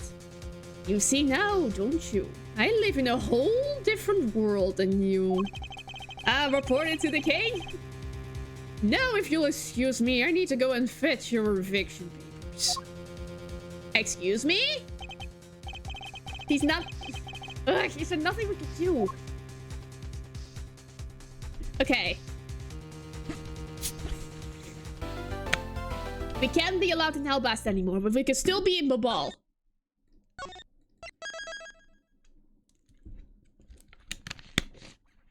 We will be fine. It will be fine. It will be fine. This man will go to prison, one way or another. And this time, Lang is on our side. So we are 5 people strong in this team. We will bring this man down. I can't believe it, sir! Extraterritoriality? Yes, and there's nothing we can really do about that. In the end, we didn't have enough authority to bring him to justice. I can't believe it! Even though we know he's the boss, we can't lay a finger on him! I know. Hey, Mr. Prosecutor. Sorry to skip out on you, but I've got some business to take care of. What? You're just leaving? If we can't even give an evil guy like him a slap on the wrist, what the heck were laws created for? What good are they? If the law can't help us, then I'll go as the Yatagarasio and take care of this myself. Don't you dare. Mr. Edgeworth. Sorry, that was a bit too harsh. I know how you feel, sir.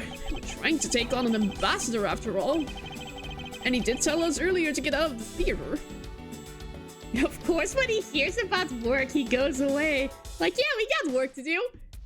Dips out. This is kind of their country, I guess. But I feel like I've been slapped across the face for just doing my job. What am I going to do? Should I retreat for now and formulate a better plan of attack? Come on, everyone! We can't give up yet! Yay, motivator! Okay. I want you to think about something for a sec. We've never let up for even a second, and as long as we don't stop investigating, we might find a rotten treasure hidden here. What is this? How did this get here? Was this always here? This wasn't always here. Why? How did this get here? She's right. Come on, Miss Ashworth. You're right, Kay. Very well. Let us reopen the investigation and see what we can find. Come on, Kay. Right behind you. Okay, then I'll go check out the ball a bit more, sir. Go, Gumshoe, go! And I have something I need to investigate further in Albast. If you're allowed back in, Franziska. Now then, before I gather any more information, I should do a bit of housekeeping. Passion flower data erased from my organizer. Ah, really? That isn't necessary anymore. Begin investigation. Master Alba seemed agitated over something. I sense that there's something he doesn't want us to investigate. No, duh. I wonder why. There are two special circumstances that surround the ambassador. First, the embassy itself has extraterritorial rights.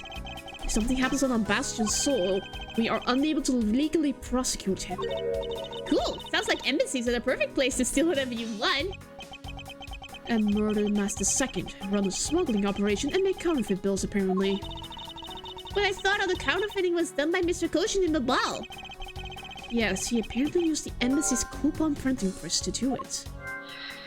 Easy solution. Call it Japan the 40th president to declare war. Conquer the embassy!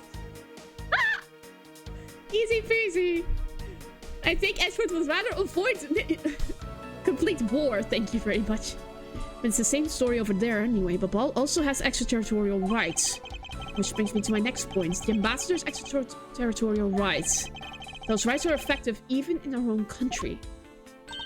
Really? No matter what happens, he can never be tried in our courts. He retains some very special rights indeed. Basically, no matter what wrongs he may commit, we can't bring him to trial here. So I guess we really don't stand a chance, do we? We might stand a chance if we can somehow nullify either one of his special rights. Well, first of all, what is this? How did this get to be here? This was taken just before the two ambassadors gave their bouquets to the Steel Samurai. Wait, is it just my imagination? Or is this something in this picture that I've seen before?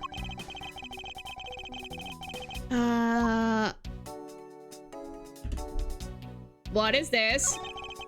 It appears to be a bouquet of Persian cyclamens and roses. Wow, you even know the exact species? I never would have figured you were an expert on flowers. Where do you think all those... Oh, sure, totally, I'm... Pac-Man. Ham. But... I was trying to make a joke that Edgeworth just secretly sends flowers to Phoenix every month. Ugh. So because of those flowers that old lady sends me every month!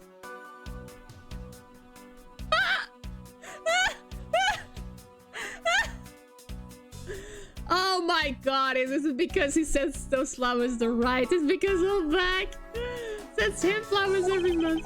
Just look at me. Sounds like some sort of botanist. So, what exactly is this yellow flower here? That one. I'm not sure. What? You don't know?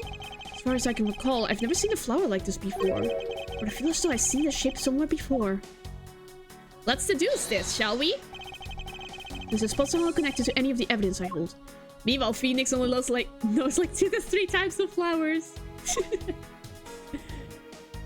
I should just send him flowers, to be honest. Aha! Eureka! The ball's national symbol is the butterfly, and Albas is the flower. It would appear that someone is employing the old hide tree in a forest stick. What are you mumbling to yourself about? Wait, what? The handle on this knife! Phoenix sends autopsy reports monthly to Edgeworth. Hey, Edgeworth, can you update this? Update that! Yeah! Oh my god, we were thinking exactly alike. Yes, it's the handle that was supposed to be on the blade that killed Mr. Kochin. The weapon that killed him was carried through the Theatrum Neutralis, in the very bouquet Ambassador Alba was carrying. Yes. Flower motif. Looks like one of the flower petals is missing. Oh!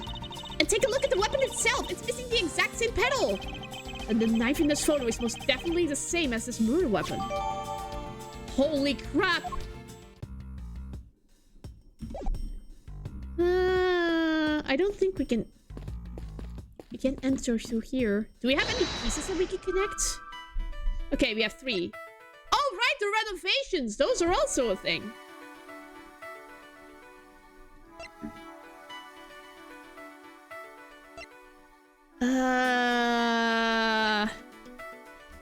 This will be the final piece, I believe. So maybe these 2. Please? Yes! We know that the counterfeit files were printed using the embassy's press, but the necessary materials, such as the Bobbly's ink and paper, must have been hidden in a secure location. But what do you think would have happened if the renovation had begun? Well, he probably had to find a better hiding place or get rid of it all.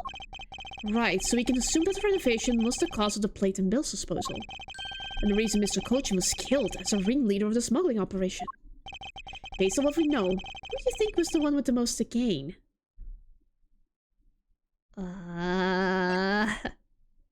Corcus Alba. Polina doesn't know anything about it, and Manny Cochin is dead. It's one person who has been erasing all evidence of the smuggling ring operation. Basic logic looks nice in collections, but I'm used to seeing it in the DS version. I have never played the DS version, so I don't know how it looks like. From both embassies, the co-conspirator who is mopping up Ambassador Alba. Ambassador Alba had a very strong motive to kill Manny Cochin. And that was the thing he was worried about. He had a clear motive. Bingo! Cause of Ambassador Alba's agitation. The rotten treasure we may find. And the motive for killing Mr. Cochin. Miss Yu said herself that she didn't kill anyone tonight. Light rays with the whoosh! I think I'm gonna check out another Let's Play then to see what the real connection is. Because it sounds funny. If we were to take in her words at face value, then the reason for the ambassador's nervousness can be only one thing. He didn't want us to discover the real circumstances under which Mr. Cochin was killed. Do you mean Ambassador Alba is the real killer? But I thought the 2 of them were friends. Maybe they were. But what if Mr. Cochin was the one who first betrayed their friendship? Oh, I get it. Was Mr. Cochin pushing really hard for Mr. Polino to be ambassador after reunification? Oh! And that... Yes, and that was the real reason why he wanted to steal Alba's private dog statue. So Mr. Cochin hired the Master Second to go steal it for him. But when Ambassador Alba found out what he was up to, he killed Mr. Cochin? It's definitely a possibility at this point. Those 2 really were thinking of no one but themselves. But the question now is, how did he do it? Master Alba was in Albast, but Mr. Cochin's body was discovered in the ball, right? Right, and that is what we must solve next. I believe you now understand why Ambassador Alba was so nervous and agitated. This has something to do with when Mr. Cochin was killed. Where? He wasn't killed in that office. That's why he wasn't burned. Place where the Albastian ambassador was likely to meet the Abobolis Mr. Cochin.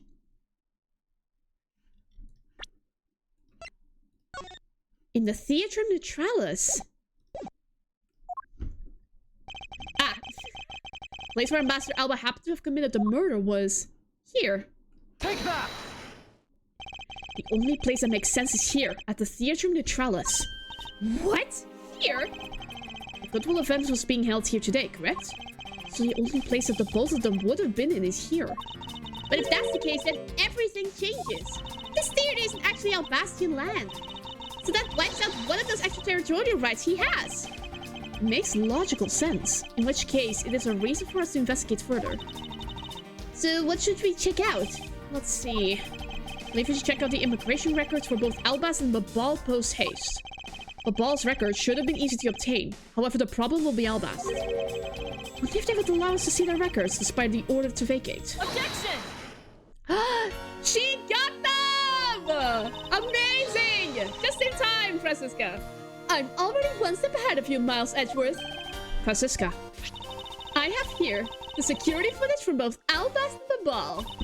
You would do well to take a look at its contents. Yes! Amazing! Thank you, Francisca. You move fast. If Von Karma strives to be perfect in every way, it's not in my nature to keep on retreating like this. I took the liberty of looking over the ball investigation reports as well. From now on, you will make no excuse to back down or say that we can't solve this case.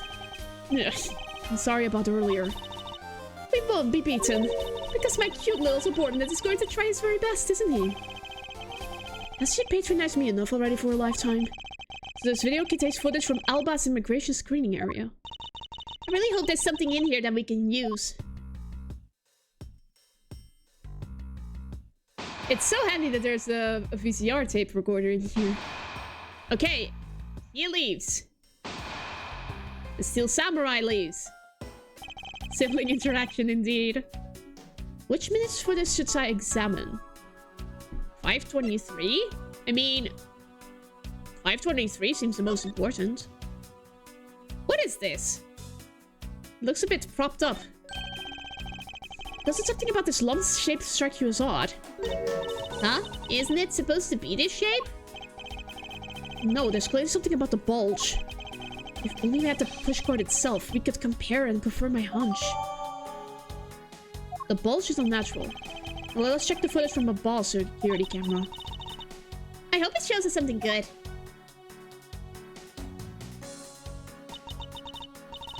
Phooey, there wasn't a single sign of a suspicious person or anything.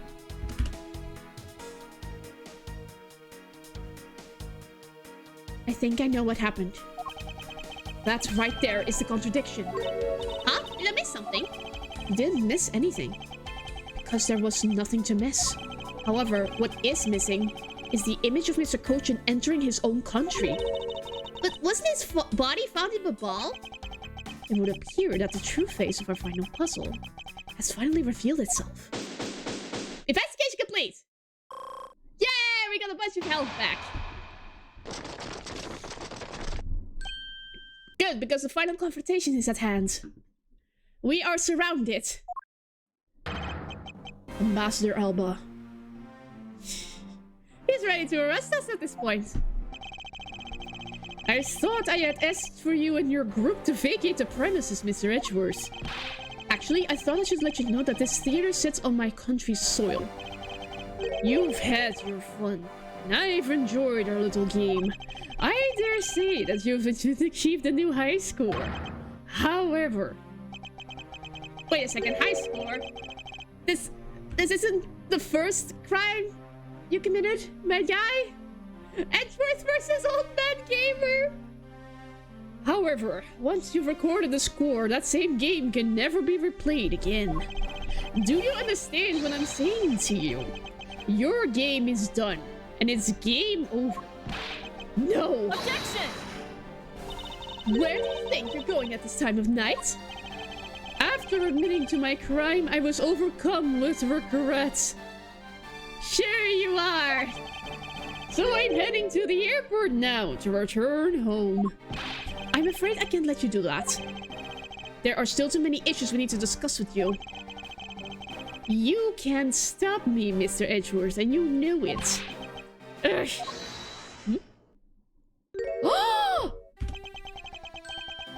Oh god, we're about to start a war on American soil! It looks full of regret, but that's Bucks. Please, may I have a little bit of your time, Ambassador Alba? Ambassador Polino! What? Even just a teeny tiny bit is fine with me. The already strange relationship between our countries isn't a precarious situation, you know. Very well, if you insist. Good save, good save. I will play just one more round with them and see what they want. Not that they'll get any farther. Ambassador Polino. Mr. Edgeworth. All I wish is for the normalization of relationships between our two countries. But there's one person standing in the way of that dream. I believe in you. You'll do what's right. Thank you for your vote of confidence. This man He looks incompetent, but he's actually a really good politician. Unlike this guy.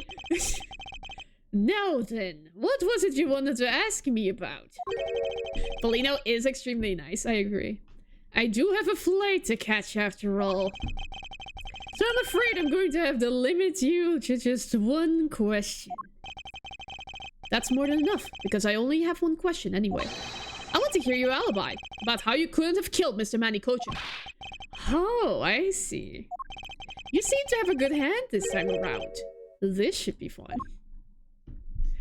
Okay, this really is the very last chance we have to bring him down. I won't allow even an atom-sized contradiction to slip by. Okay. Master Alba's alibi. Frankly, I still don't understand why I'm being placed under suspicion here.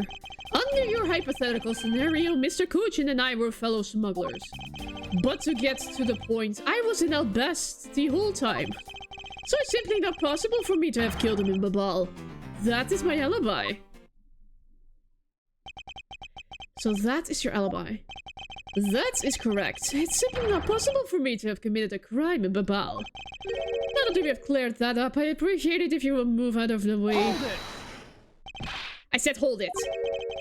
What is it this time? I thought I told you I'd only allow one question. You did? But you still have yet to really answer my one question. What? Until you tell us the truth, I will refuse to budge an inch from where I'm standing. Very well. I'll play with you just a little longer. Miles Edgeworth, as my subordinate and representative of this country's prosecutors. You are forbidden to lose! Of course. That is something I understood from the start. That guy's the one who ordered my father killed, isn't he? Yes, I believe so. The goal of the first Yatagarasio was the capture of the smuggling ring's leader. My father and Uncle Bad. Their legacy will live on through me. So that's why we're just gonna catch him, okay? We will, I promise. Now, Ambassador Alba, let's have at the truth now, shall we? No matter how many times you ask, my answer remains the same.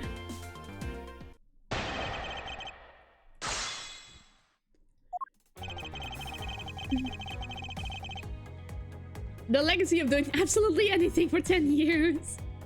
Yeah. Frankly, I still understand why I'm being placed under suspicion here. That's not something I should press. On your hypothetical scenario, Mr. Kochin and I were fellow smugglers. I mean, could you expand on that? Hold it! It's not a hypothesis. Earlier we proved it to be what happened. Yeah, you were in the same car as him. Well, let's have that one side for... Let's leave that one side for now. Because it doesn't change the fact that I have no motive. Oh, so you really had no reason to kill Mr. Kochin? If you want to suppose I had one, then why not? I'll indulge you. After all, this is nothing more than a silly game to me. Even if that's how you see things, I'd appreciate it if you would take me seriously.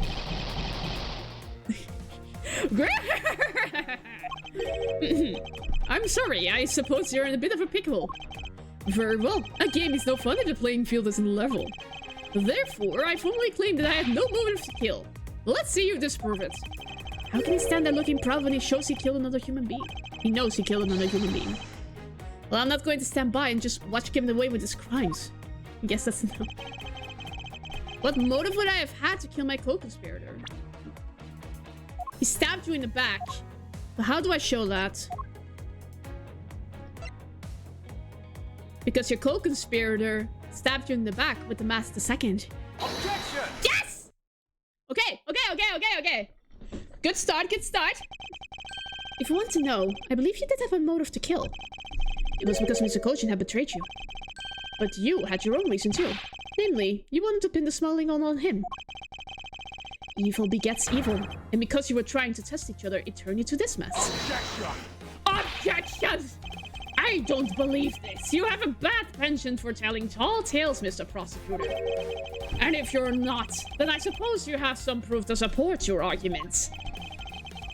I never use guesswork and move my cases forward. It has been proven that this note was written by Mr. Cochin's hands. Shall we take a look at it? The content of the note is a request calling for the theft of the Albast Prime Duck statue. By killing him and pushing all of the guilt for the smuggling onto him, you walk away spotless. I believe you understand what I'm driving at. You had more than a few reasons to kill him. I never use guesswork unlike a certain someone. Objection! Unlike Lang. Are you finished with your hypothesizing? Excuse me? Let's suppose I did have a motive. Even so, a motive or a thought alone can't kill. And I ever use ghosts? Isn't that right? The inspector resorts to playing the semantics game with me. It appears that this is where the real battle will begin. Now then, if you will excuse me. What? I told you at the very beginning, didn't I? You only get one question. Ah! Ambassador Elba, if you could please give us just a little bit more of your time. It doesn't matter what kind of a man he was. He was my subordinate. Which is why I would like for us to figure out the real cause of his death. Edward, how many times is the real final battle gonna begin? I believe this is gonna take like 10 cross-examinations. This is gonna be very exhausting. Please, Ambassador, can you stay a little longer so we can arrest you? I didn't read that last sentence. No! History. Which is why I would like for us to figure out the real cause of his death. That is something for Babal to figure out. And something to which I have no relation to. Sure. Now he's even turning down a request from Ambassador Polino. I'm very sorry, but it seems that even my voice falls on deaf ears. There is no need for you to apologize, Ambassador Polino. We must find some way to stop him from leaving. It seems there are no further objections. In that case, please allow me to return home. No! Who is it? Please! Who is our savior? Hold it right there, Ambassador Elba! Heck yes! Okay. Like I said, Mr. Edgeworth, Yatagarasa's legacy will live on through me. Yes, but how do you suggest we stop him from leaving? Let's just leave that to me. Master Elba, do you recognize this? Close the front door of the embassy. That is in a neutral zone. Yeah, just close the door. No. No, why would I recognize that tattered old organizer? Wait, where have I seen that before? Wait a sec. That is a clue my father, Byrne Faraday, left for us. Did you say Byrne Faraday? Mr. Faraday's organizer. Don't tell me this is the one from the second KG8 incident. The one in which he wrote about the Yatagarasu's key. Yes, this organizer belonged to the prosecutor you had Miss Yu kill 7 years ago.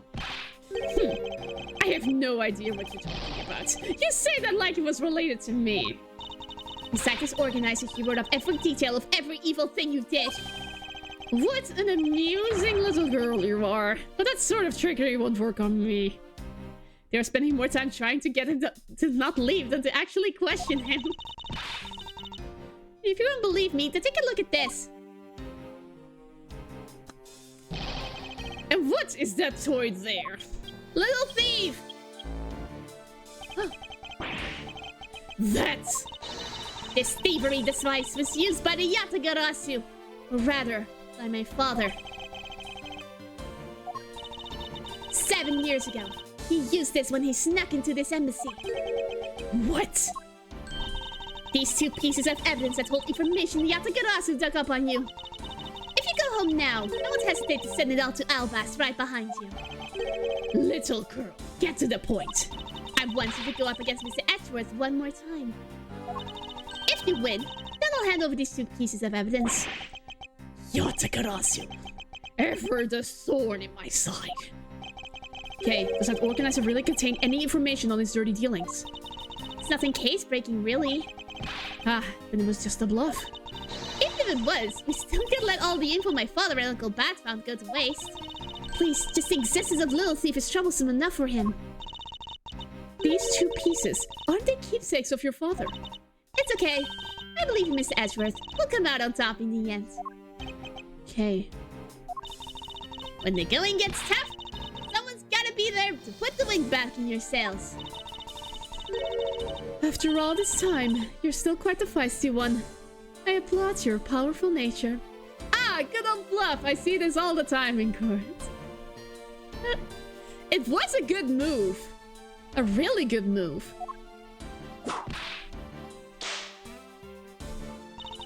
I refuse to lose this too. Ambassador Alba, you won't be returning home until you give us further testimony. How dare you, barring a person like me? Ambassador Alba, your testimony if you please. Alright, but this is the absolute last. Sure it is. Then even if you use all the power of Ambassador Paulino's office, you won't stop me. Can't let this opportunity Kay has created for me go to waste. Alba's Alibi Part 2. The last time I went with Mr. Cochin was here at the Theatre Neutralis. After that, I was in the Albast the rest of the time, as stated earlier. But I'm not in court now, bye! Yeah, he can't just leave, but... if he does that, Kay will send all the evidence to the Albastian courts, so he won't be put to jail regardless. After that, I was in Albast for the rest of the time, as I stated earlier. In any case, I did not see Mr. Cochin again after that. So you see, there is no time span in which I could have killed him. Wouldn't you agree? Now, since you people are practically begging, I'll allow you to question me. What an arrogant old man! Yes, but no matter. We can't allow this chance to escape us. I will warn you, though. You've reached the end of my patience. Waste my time any inane questions and you will be punished. Oh god, I can't press him anymore. So any needless pressing or presenting will hurt our case. In that case, the only thing you can do is to present the correct evidence. Understood? Yes. Of course, I don't intend to let them intimidate me. I know Mr. Cochin was killed before he returned to the ball. In which case, there's only one statement to which I need to present the evidence. Man, we have a lot of bots today. Bless Seribot for blocking them all. So yeah. I'm happy I'm the only one seeing those bots. And that you guys are not subjected to them.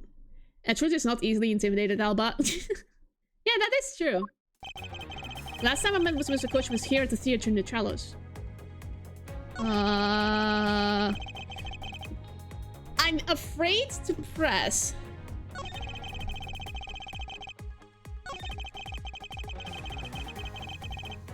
There is no time span at which I could have killed him. Are you sure of that? Because you did have a knife on you. Objection! Yes! There we go. I'd like you to take a look at this picture. It's a rather nice picture, isn't it? It was to commemorate the restoration of relations between our nations. Oh, it's commemorative, all right. One that captures the proof I need to show that it was you who committed the murder. Come again. This is a knife that killed Mr. Cochin. I always remember that these are the guys that randomly arrest people accusing them of murder. I mean, Ashford at least arrests people based on his logic.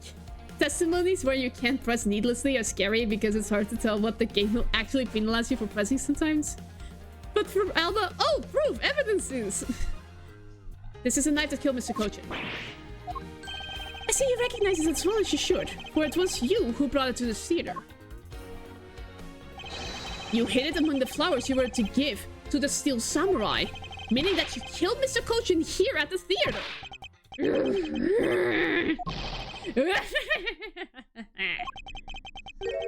It's time for me to catch my flight. Objection! I refuse. We're not through yet. Objection! Alright, nice evidence. Goodbye. This man has the audacity. It's game over for you, Mr. Edgeworth. But I thank you for the entertainment. Ugh. No matter how passionate you orate, the end result will still be the same. I won't be returning to this country ever again. That's right. This man is an ambassador, and he has extraterritorial rights. No matter how hard we chase after him, we won't be able to have him tried in court. Yes, that's exactly the face you should be making. The face of a voiceless cur. Excuse me? Yeah, Edward, we understood. Now then, ladies and gentlemen, I must bid you farewell. The court. Is there no one who can lay a finger on this man? Is this really the end? Interpol! Holy crap! Agent Lang. Okay, awesome, cool. Arrest the man. He's from Interpol. He has power. It wasn't clear that Ambassador Alba is an ambassador. Yes. Sorry to keep you waiting, Mr. Prosecutor. Holy crap! Lang doesn't need logic to arrest. Out! Get out of my way. My plane is scheduled to take off soon. Lone Wolf Justice with his 99 men. Sorry, but you're not going anywhere, Mr. Alba. I'm through playing games with you people.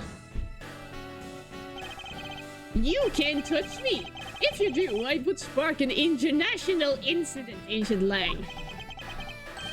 Sorry, but no, it wouldn't. What? What? Hey, Mr. Prosecutor. Good job holding the fort down here until I get back. Huh? So, Mr. Alba, your diplomatic immunity has just been revoked.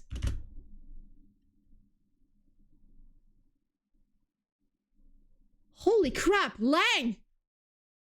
Holy crap! What do you mean, revoked? Spare me this nonsense and let me through. Whoa, fast bureaucracy for once. Like he says, before aiming for the throat, chew the neck shield off first. What a weird saying. Interpol headquarters and the imperial household of the Kingdom of Albast. Took a while to get things rolling, but they finally moved on it. Lang arrested the king and forced him to revoke the titles of the ambassador. The imperial household? You! What have you done? You have been relieved of your duties as ambassador, Mr. Alba. How the frick did you manage to pull that off, Lang? But... What? What?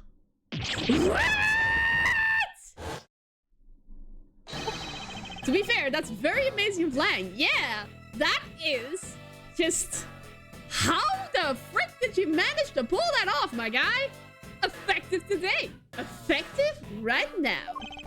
And you have Mr. Prosecutor's videotape to thank for this. Oh my god. That was the proof that he was in the car. The video the other could also protected. You can't be arrested simply because you're an ambassador. In that case, I thought I'd strip you of that title. That is the most genius move. And the most ballsy move. How the frick? But you just went right up to the imperial family and went, hey, fire this man immediately. I have proof of his crimes. Here underestimated me. A descendant of the founder of attainment philosophy, Lang Chi. 4,000 years of deeply entrenched connections and networks around the world have really paid off. 4,000 years of connections. It can't be. I don't believe this. My ambassadorship has been revoked. Looks like you're finally coming to grips with your new standing. Woohoo! Looks like he turned docile again. He's probably in shock from the loss of his shield. What a shame. I had so wanted to use my whip on him. Do it. Why is this happening to me? I'm just a hard-working, honest ambassador. Do you really think you can still pull that on us now? We've already ripped away the mask and seen you for who you really are, Mr. Alba.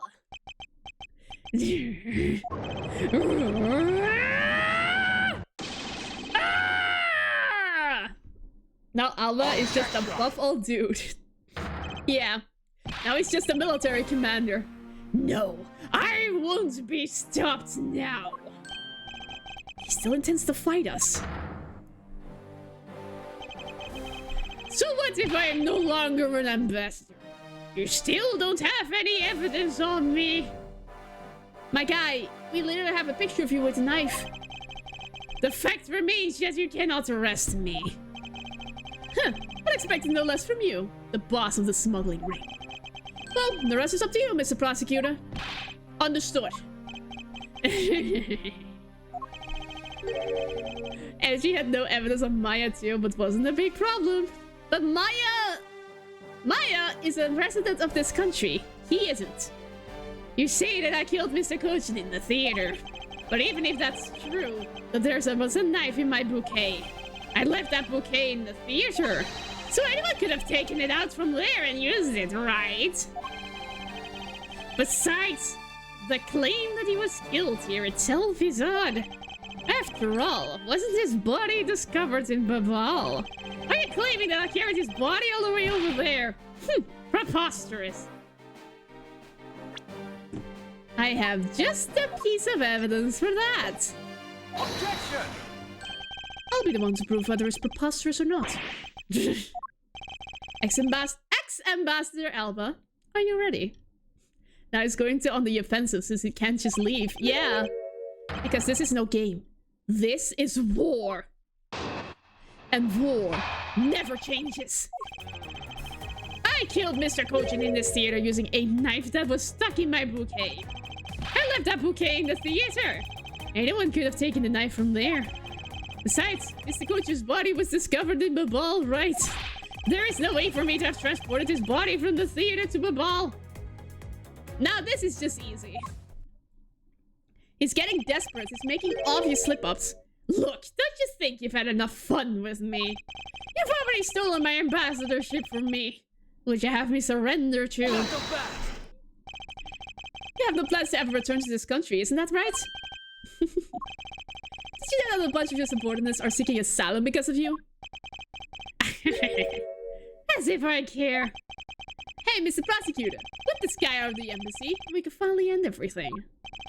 I know, and will give it my all to see that he leaves in handcuffs. Without the title of ambassador, he's just another witness. Yes, just another witness. Oh, everyone's ready to fight. Alright, what are we waiting for? Let's get this guy. And get him good. I wonder if they understand that all I can do is present evidence to the testimony. Present evidence, huh? I already have exactly what we need. We know exactly how we moved the body. 100%. Because he didn't, the Steel Samurai did. Cart. Objection! Yes! Actually, I do believe there was a way to transport the body out of the theater. Perhaps you should give this a look. What is that supposed to be? It's footage from a security camera that captured the state of the immigration area. Should I congratulate you on getting your hands on it? Just letting you know that we're not the only ones just watching your every movement. Thank you for the warning. Now if you could take a good look at this section here. This lump here inside this pushcart, do you know what's causing it? Should I? Because I don't. In that case, allow me to enlighten you. This is the cause of the unnatural lump under the cloth in the pushcart. Coach's body! What is the meaning of showing me that? It's to say that the unnatural bulge in the pushcart is Mr. Kochi's body. You had to Steel Samurai wheel his body away from the real crime scene. What a guess. But I wonder if you have any evidence to support it. I admit that for now it is but a hypothesis. However, If you can't prove it, then I'm afraid I must be on my way. No. Someone! Get the card over here! I don't have any more time to play with you people. Ah! Got you! The hero we need! Yay! Sorry I took so long, Mr. Edward, sir! Yay! He's here! Gummy? Detective Gumshoe, is that the Steel Samurai's pushcart? Yes, sir! I found it in the open-air stage area! So that's where you went. The detective spirit that Pops left me with. I thought I'd follow my gut and go with it, sir.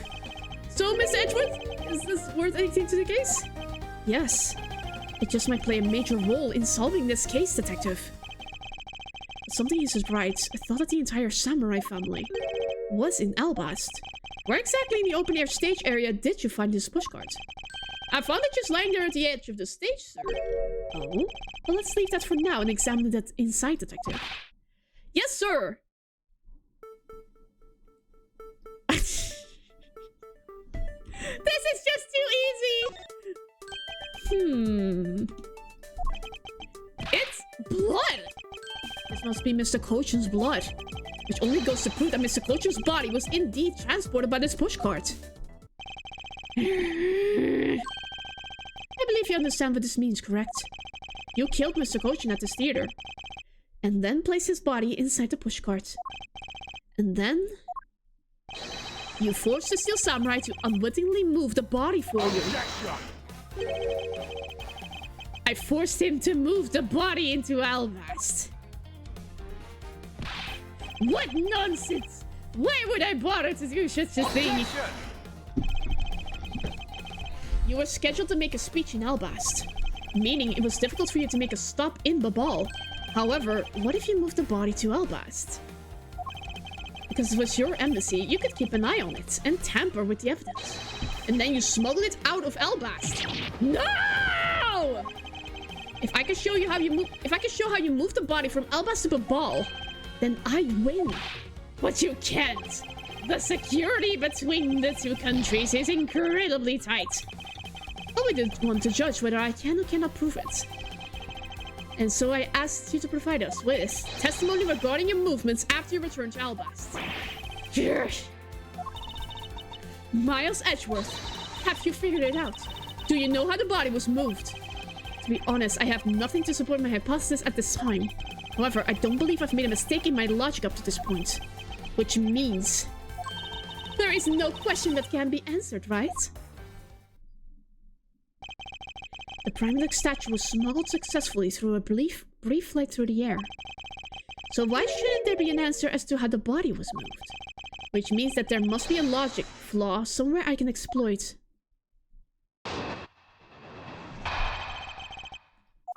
After I returned to Albast, I had my picture taken with the Steel Samurai, shaking hands. Then, just as I was about to start my speech, the Yatagarasu appeared. I feared for the national treasure, so I raced back to my office. Is that all? Yes, that's all. Objection! It looks like you left out a few things. Such as the murder of the Master Second. Furthermore, you left out the part about meeting with me in your office. Ah, those trifling matters. I don't believe I need to speak of those things again. This man is infuriating. I do so hate to waste time. Says the guy who I have had to cross-examine 3 times, 4 times, 5 times in a row.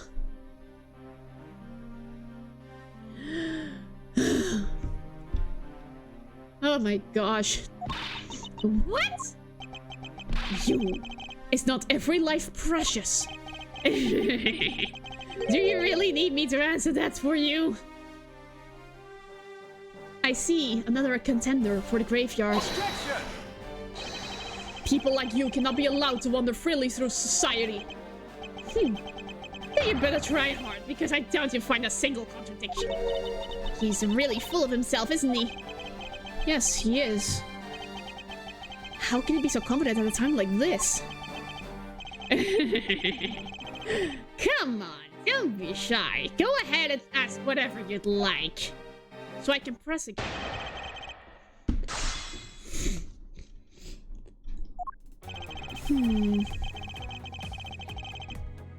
Hold it! So why was it only with the Steel Samurai? I thought the Pink Princess was also around. The Pink Princess was suffering from a bad hip at the time. And the doctors recommended that first. Wow, so you do have a soft side after all. The pain of a bad hip. I suppose none of you can really understand how it feels. The only moment of solidarity this man has is through the pain of a bad hip. Sorry, I took a sip of water. Oh, so you do tend to strain your back as well, huh? But is that just a little... Isn't that just because you're normally all hunched over? You did need to keep up the act no matter what, I suppose. The point of this is not to discuss my back problems. For about 50 minutes after our handshake, I was in my office preparing for the speech. Good job, Gunshu. I'll lower your salary later as punishment for your help. No, we'll raise his salary. Punch him, Miss Edwards. Oh my gosh. Hold it! That Yatagarasu was just a trick that you had set up. A most amusing jokes. And how do you propose that I set it up? If you really want to know, I can explain it in detail for you. You arranged the spotlights in the Rose Garden so that when you were to take to the stage, the audience would see the Yatagarasu's shadow. Oh, that is an interesting tale. Sadly, it has nothing to do with me. You! What's it going to take for you to fess up to anything? No, everything and nothing. I will not confess ever. Very well then, let's move on to a different question. After the Yatagarasu appeared, what was the state of the Rose Garden? Everyone took refuge inside the embassy. I even helped with the effort. And then, once everyone was inside, well... Hold it! And what happened after you returned to your office? I don't want to keep on repeating this, however... Upon my return, I had that stroke of bad luck and bumped into Masked Man. Objection! And I don't want to keep on repeating this either. But his name was the Master Second. Who cares about what he was called? By the time he got to the private statue that he was supposed to steal, it had already been swapped for the fake. Talk about an unlucky man being bludgeoned to death with a fake statue. Oh, she's ready to whip. Miss Von Karma is really letting her whip fly now. I think the scary part is the silence while she's doing it. Acted so good, he got actual pain from it. I mean, yeah, that's just the pain of bad posture at that point. She must be at the limit of her patience as well. The physical attacks are meaningless here. Only evidence will suffice. Ugh. I can't find a single flaw in his argument. At this rate, I won't be able to prove that he's actually guilty of anything. Are we finished here? This is the most exhausting battle I have ever had to endure in an Ace Attorney game. Why?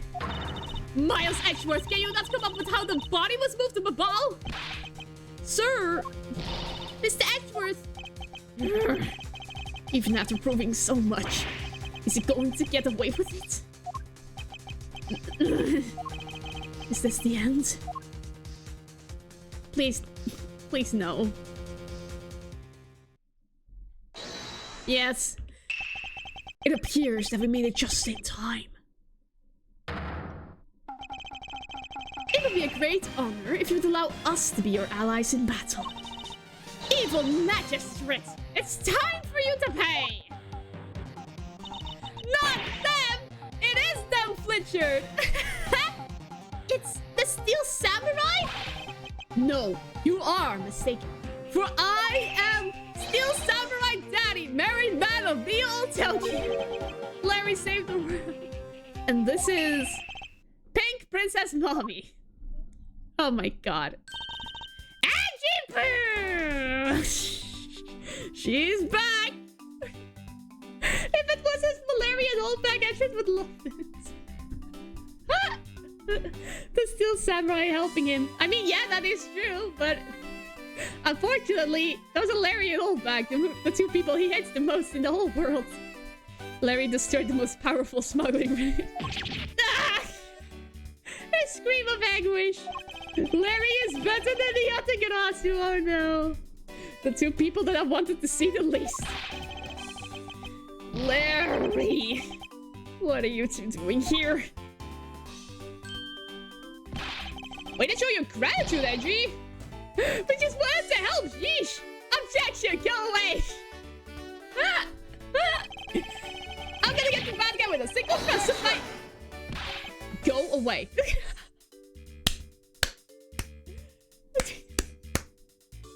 My tracking cannot contain the over dramatic clapping.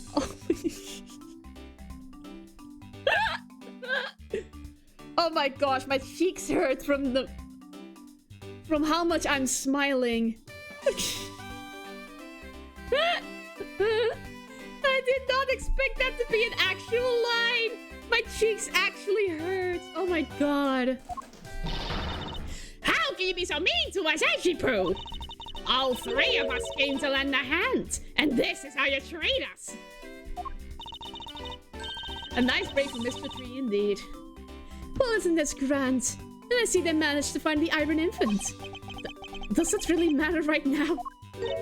Hey! Is it just me, or is the Iron Infant completely soaked? Hmm? Oh, yeah. I found him in a ball, but he was in the middle of a pool? What? Wait a second. Larry, go back to what you just said. Hmm? Oh, it appears that we made it. Not that far back. Something about finding the Iron Infant in Babal. And he found it in a pool. I don't recall there being one in Babal. Oh, that. Well, I was in Albas the whole time. So I have no idea how the Iron Infant would wound up in Babal. I thought I had lost him in the Rose Garden. But I guess maybe this cute kid can swim, huh? Wait, what?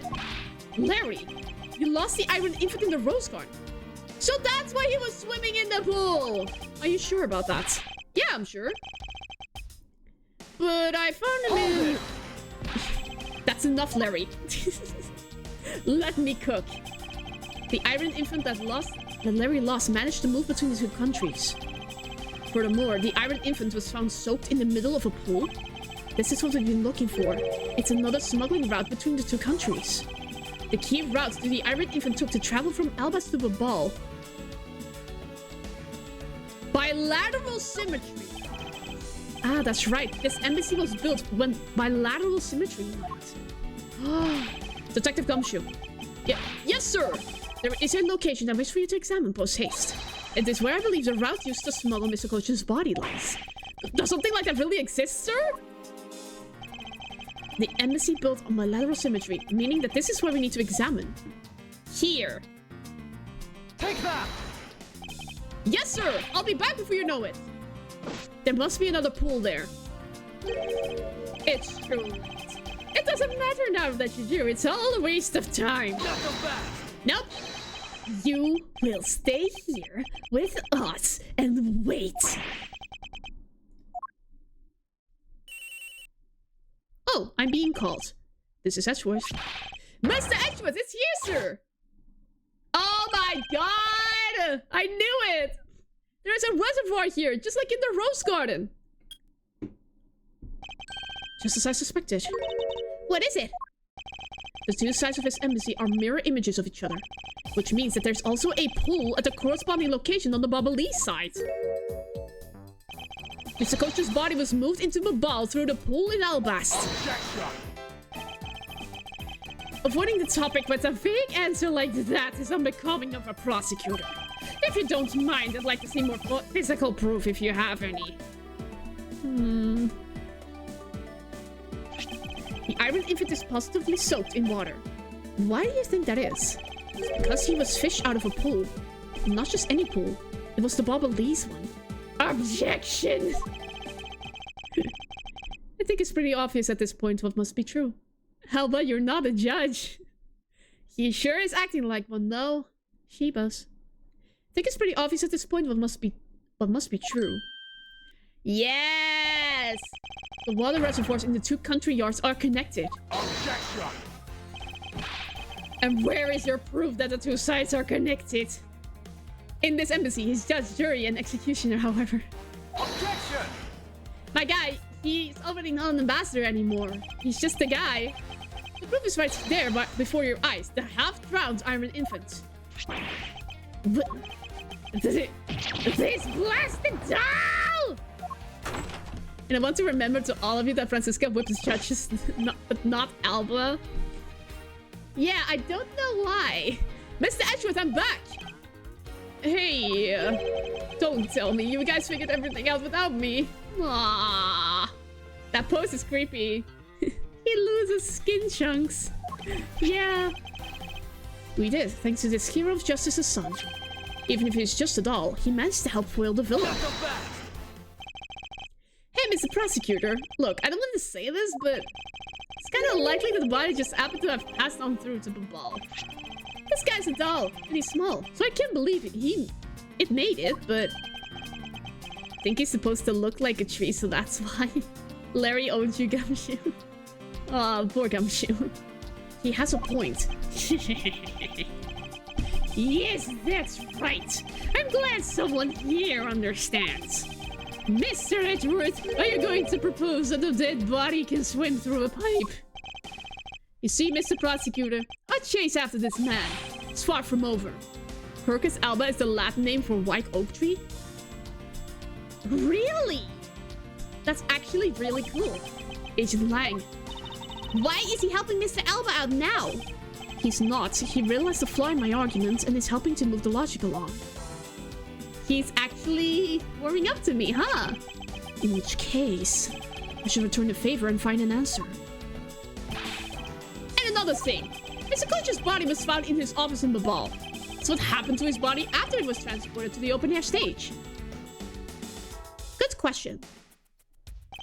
Mr. Alba had an accomplice in Babal, remember? You mean... Sheena, right? With her there, you can see how it was possible to move the body up to the office.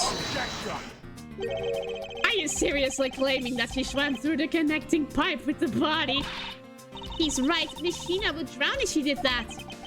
It's hard to imagine that she swam through the connecting pipe. Bad memories for Lang indeed. Looks like your hypothesis about how the body was moved is still only half-baked. In the end, it's all just befuddled musings of an accusatory man. Now then, I believe you should give up and allow me passage. Because from the start, there was no feasible method of transporting the body. What? Mr. Prosecutor, recall Sheena's movements. Ugh. What was happening in the embassy around the time Miss Sheena was in the ball? Oh, if only there was a way to get rid of the water in the pool! Fire. Half of Alba's dialogue is just, let me leave! Ah! True though. Get rid of the water. Aha, that's it. Now I believe this time we really are done, right? Objection! Nope. Unfortunately for you, it's far from over, Mr. Alba. You are a most persistent man. Are you saying that you've thought of a way to move the body through the water? Move the body through the water? That is completely unrelated to how it was done. Excuse me. The reason I say that is because there wasn't any water there at the time. What do you mean there wasn't any water? Just what it sounds like. Tonight's events made it possible to drain the water, allowing the body to be moved. There was a fire. Take that! Tonight, the Yatagarasu set fire to a variety of locations in the Babalese embassy. In order to put the fires out, much of the reservoir's water was used. Of course, when the water was used, the reservoir's water level went down. If enough water was drained, the connecting pipe could be used to traverse the border. Objection! Means that there wasn't any water. So what? The water level went down. The reservoirs were connected. Does any of this matter? You can't prove any of this. Pretending to be ignorant won't work with me. We both know what kind of situation we're in right now. Even in a game, there comes a critical game-changing moment. A moment in which you hit a wall that you must overcome in order to beat the game. I haven't lost yet. Found the route you use to smuggle the body. That route will lead to your defeat. Not so fast. Even if all the water was used by the firelight finding effort. You still can't really call that a smuggling route. I know that. I should have figured that you would notice. Hey, Miss Alba, how deep are those pools anyway? I'll have you know those pools are extremely deep. And there are no ladders or footholds along the walls either. They are getting really close to actually breaking the fourth wall at this point. It would be difficult for Sheena to hold the body and climb up to the out of the pool. Ladders or footholds along the walls. There was no need for such things. What do you mean? If one were to use a certain something, they could go up or down in the pool at will. Oh, it looks like you've got an answer already. Well, what are you waiting for, Mr. Prosecutor? Enlighten us already. The way Miss Sheena and the body were able to rise up to ground level. If there was a way to control the water level, that could be a way the body was moved. This was used so that the body of Miss Sheena could move up and down in the pool. Ah! All it refills the water! Take that! I knew that sprout was useful for something. Mr. Alba used the fountain sprouts in the manner of speaking. He used the fountain sprouts. How so? The water level in the pools can be controlled by opening and closing the sprouts. Miss Sheena and the body were lifted upward by the buoyancy in water. Fire on the bubbly side and the firefighting effort. These were set in motion all for the sake of smuggling Mr. Coach's body. I love Lang, but it's a bit of a shame he's only in 2 cases, like cameos in the flashback case. Yeah. I mean, he did make a banger appearance in that flashback. He looked really good in the police uniform. Shall I show you where the final destination of my train of logic leads? First, Mr. Alba closed the fountain sprouts in advance, in preparation of things to come. Then, he took the pushcart that was brought to the rose garden and pushed it, along with the iron infant and Mr. Coach's body, into the pool. At this time, Miss Sheena was busy conveniently starting the first fire in the ball. She then made for the open-air stage pool to wait for the firefighting effort to begin. When the firefighters used the water in the pool, the water level went down. And by the time the fire was put out, the pipe between the 2 pools was exposed. Oh my god. This is when she pushed the push cart from Alba's into the ball. Once that was accomplished, Mr. Alba simply opened the fountain sprouts once more.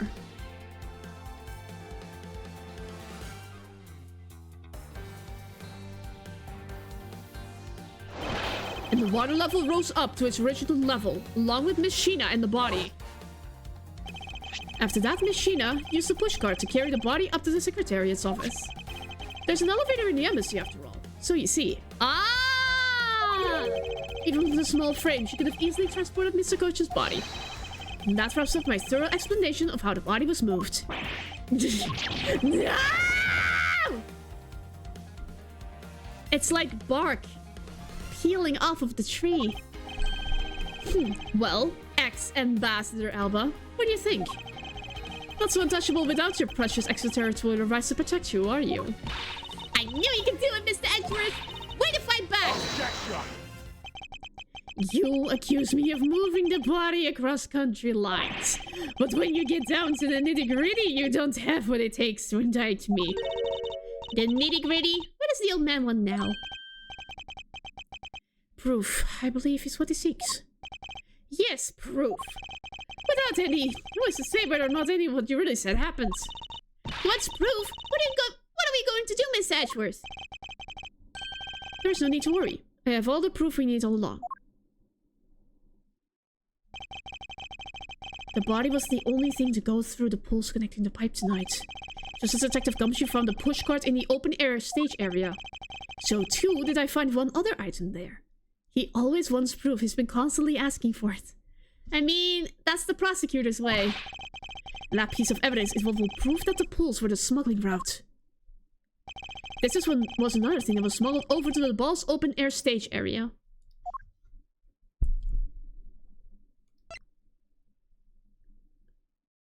Why is this wet? Take that! Oh, what exactly is this? I've been waiting to find it out myself. What is this? You have no idea, do you? This little piece that I found on the bubbly side will be your undoing. A guitar pick. But you can't explain how that is going to do me in, as it were. Much to your chagrin. Perhaps, but this is not a guitar pick. But what? This is something I found at the open air stage, which was transported with the body. Actually, if he's not the master anymore, what happens with the murder of the master second that he confessed he did? I mean, good point. Wait a second! Let me see the knife again. Oh my god! Oh, the missing petal! Oh my god! Why did I not see that? I naturally assumed that you would recognize it since you took a photo with it after all. But since you don't, allow me to show you what this fragment from the stage area belongs to. Take that! Let us take a good look at the murder weapon that was used to kill Minnie Cochin. Yes! On the handle of this knife, there is a beautifully blooming flower. However, it would appear that it's missing a single petal. Now let's see what happens when we try to fit this pick in that open slot. Yes! It's a perfect fit! I assume that the petal must have fallen off of the flower during Mr. Coach's murder. And then it was accidentally placed into the pushcart along with Mr. Coach's body. That is an interesting story. Nothing more. Objection! Oh, I assure you it's more than just a story. Because for some odd reason, this flower petal was wet when I found it. It was wet, you say? Yes, and the only place it could have gotten wet from is the open air stage's pool. Now I ask you, how did the part of the weapon which was smuggled into the theater wind up in the open air stage area on the bobbly side of the embassy? I don't think I need to waste any words explaining this, as this petal explains it all for me. Proves that someone went from the Rose Garden's pool on through into the ball. Impossible! The people of Zhangfa has been waiting to see you face to face, Mr. Alba. I'll tell everyone back home we'll be there soon. You should be happy. Why? Why? It's a little late to be asking that question. You should have known from the very beginning. When you took your first life, no matter how we may plot, or how you may try to cover it all up, you can never hide from your crime and what you've done. Because we're here to see to it that justice is served to people like you. Why am I being punished for my crimes? You can't call what you've given a perfect argument. You know, I don't think this guy's going to ever admit his wrongdoings, Mr. Ashworth. Because he values himself above all else. People who can't be negotiated with, or people who refuse to admit when they've lost. I don't believe this kind of people really exist because everyone breaks eventually. You're right. In that case, I have no choice but to use all of the evidence I have.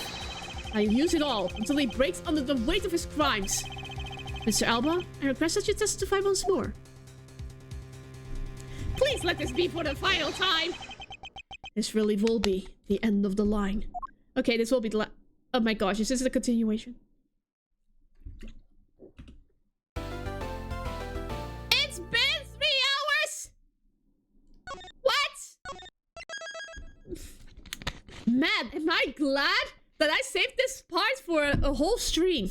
Sheebus! Final testimony, people!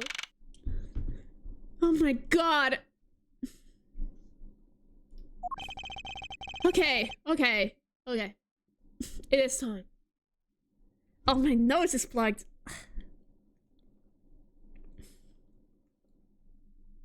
I'll be fine. Just a sec. Okay. Time to do this. Mr. Alba, I request that you testify once more. As if there's anything else for me to testify about. I still have yet to fully prove that it was Mr. Alba who murdered Mr. Kocha. Well, I would like to hear about your movements before the murder occurred. Mr. Alba, could you give us your final testimony for the 5th time so I can arrest you already? Yeah, this man is so exhausting. Very well. I suppose I could tell you about that. Because about all I did was watch the Steel Samurai stage show. Elaborating on even that alone is good enough for me. The only way for me to place this man under arrest is to pinpoint the exact location of where the murder took place. For that is the key to this investigation. Okay. Okay. I watched from the last row. The stage was well lit, but it was dark out in the audience. I swear I was there in the audience, but it's hard to prove that, I suppose. I do remember the contents of the show very well, though. Is that proof enough for you? Those moving scenes were seared into this old man's heart. I'll never forget them. Could you elaborate, sir? So you were in the theater proper, watching the Steel Samurai stage show, were you? Of course I was. I have a great fondness for the Steel Samurai. Yeah, I was pretty cool up there, wasn't I? You're not the one who was cool. It's the Steel Samurai who was cool. Yeah, keep telling that to yourself, Edgeworth. Yeah, the Steel Samurai's special finishing move today was really something, huh? Hey, Angie! Who is she? Who is this super cute girl?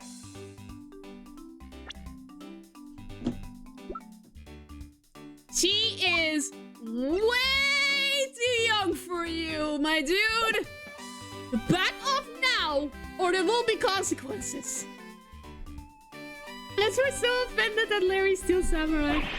She's been standing here this whole time, and only now he notices her. He only just saw her.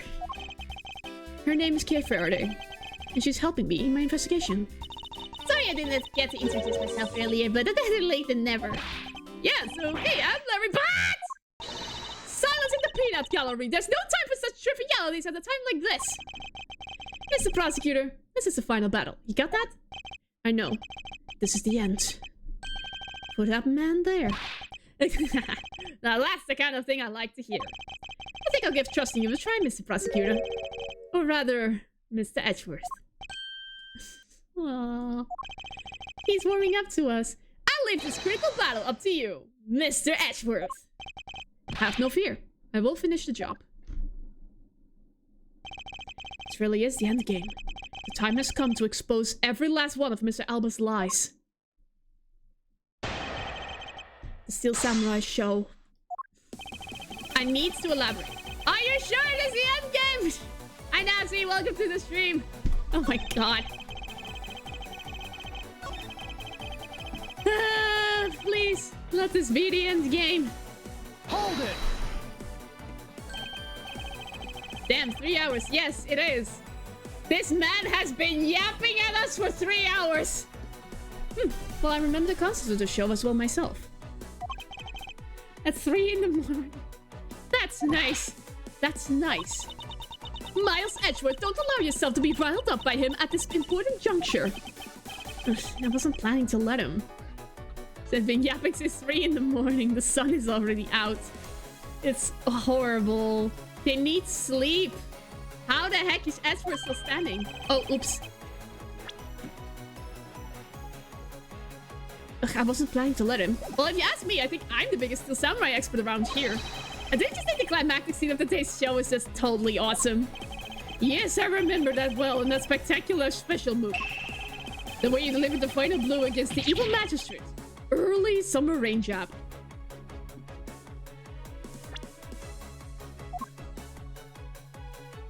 How is this the final blow?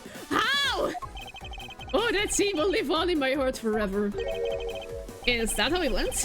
I totally forgot about that. How can you forget your own special moves? That's the special attack that the Steel Samurai uses when he's using the Samurai Spear. Yes, and today was the first time they showed it off, was it not? If I hadn't watched the show, then I could have... How could I answer you with the name of the move?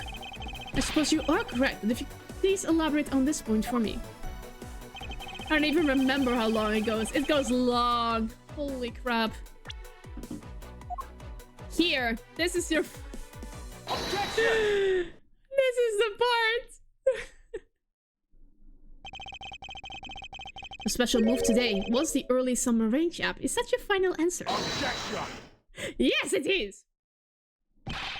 You little irritating gnat! Gnat!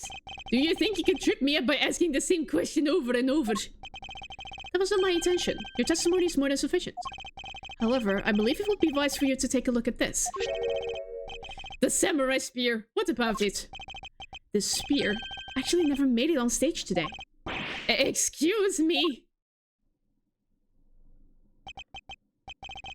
Unfortunately for you, tonight's Steel Samurai happened to be a goof of a young man with an abundance of useless hot-bloodedness. Having said that useless man bent a spear during his rehearsal this evening. Kate, do you remember what the Steel Samurai special move was tonight? It was the Steel Samurai Sushi Slash! Correct, because he couldn't use the spear. A last-minute change was made. Had you really been watching the show, you would have known the move that was used. Corcus Alba, you didn't watch even a single minute of the Steel Samurai stage show tonight, did you? Yeah! The best way to defeat a bad guy should have this knowledge of the Steel Samurai. Oh, if you're a true fan of the Steel Samurai, name his special move. Aha! So I wasn't watching the show tonight. Then it opens up the possibility I was busy killing Mr. Coach instead. So where were you during the show? I demand an answer now.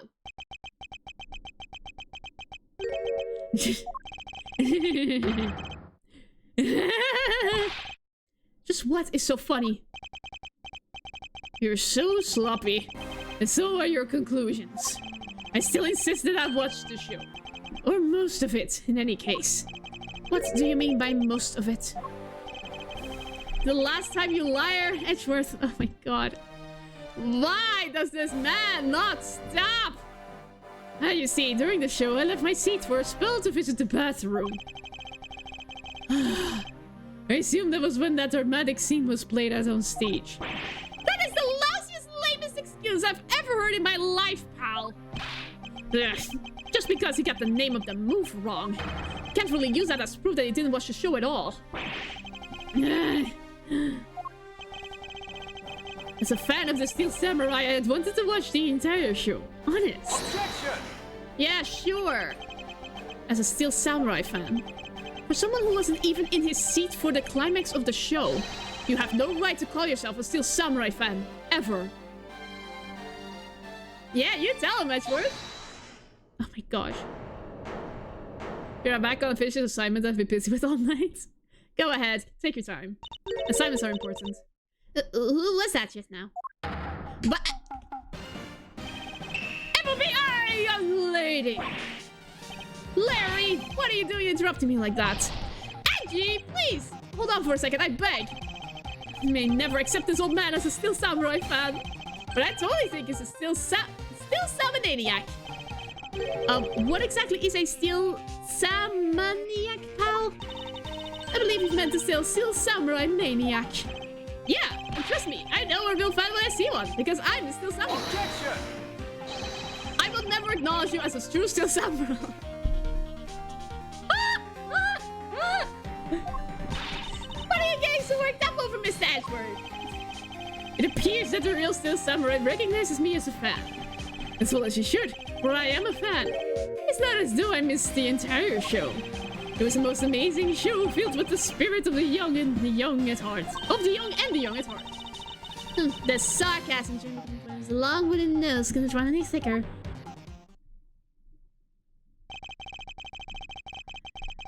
Getting the name of the move wrong only proves that they didn't watch the last scene.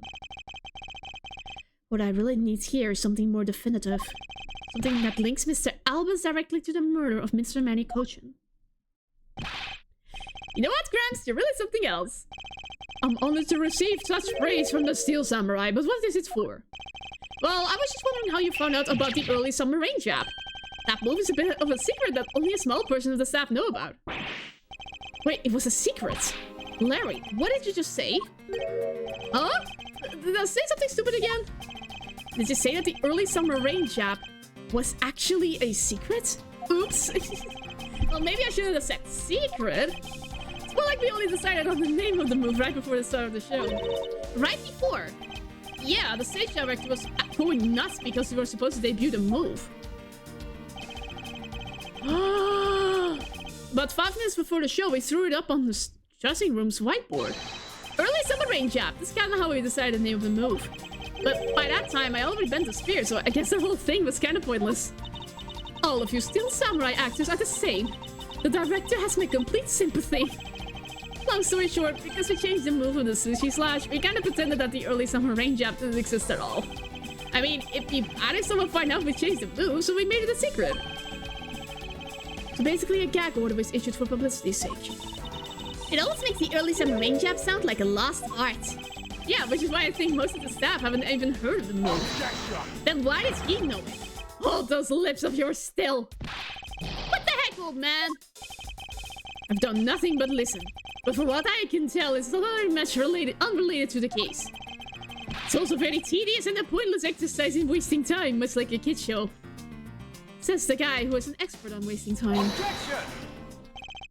Mr. Alba, I believe the one who should be quiet now is you. How dare you? I suspect that you've already noticed exactly what the very severe implications are in this man's testimony. So now you're trying to bully me, huh? There are no implications to be read into a behind-the-scenes story of a kid's show.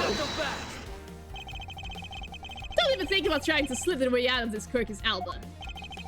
You were the one who said it yourself, that the name of the move was Early Summer Rain Jab. But that name was only decided upon right before the show was about to start. So, just what are you driving at? That the name of the move you just told us was never used in the show, or said aloud. Now then, would you care to tell us about how you found out the name of that move? Because I can only think of one way you could have known. Kirkus Alba, this is the only way you could have known the name of the special move. You thought it up, you saw it. You knew the name because you saw it. You saw it on the dressing room's whiteboard. He was there! Koshi was murdered there! The staff members who knew were keeping it a secret. So you couldn't have simply gone up to a staff member and asked. Which means that the only other option left is that you saw it on the whiteboard. So that means that Mr. Alba was in there at some point, right? But what's the big deal, sir? I don't see what that means. There is another piece of evidence that has a great deal to do with the dressing room. So we can't afford to let this slide. This is related to both the dressing room and to Mr. Coach's murder. I saw this card in the picture. The push card that was used to move the body was right there in the dressing room. During the show, the push card awaited its turn to be pushed on stage in the dressing room. The body was already in there! And it was finally pushed there, along with the Iron Infant, in the last scene of the show. And then, right after the show ended, it went into Alba's along with the Steel Samurai. Which means that the only time the killer could have placed the body inside the pushcart was when the pushcart was in the dressing room backstage. So basically, the killer had to be someone who visited the dressing room during the show. Precisely. Yeah! But wait, what if, and this is just a what if. What if the murder took place right in front of the dressing room? Sorry, I was thirsty. What do you mean, Kay? I have to admit, she brings up a valid possibility. During the show, the dressing room was supposed to be devoid of people. Slipping undetected into a private dressing room then would be simple as pie. The killer must have come up with the idea to move the body with the pushcart then too. Correct, thus making the theater's dressing room the ideal location for the murder of Manny Kochin. Kirkus Alba, during the show, he went down to the dressing room, and I want to know why. Yes. Yes, I was there. I went into the dressing room. I knew it! I place you under arrest right now, pal! You got that? Arrest! Objection! Not so fast. What is it now? Don't I deserve a chance to explain myself?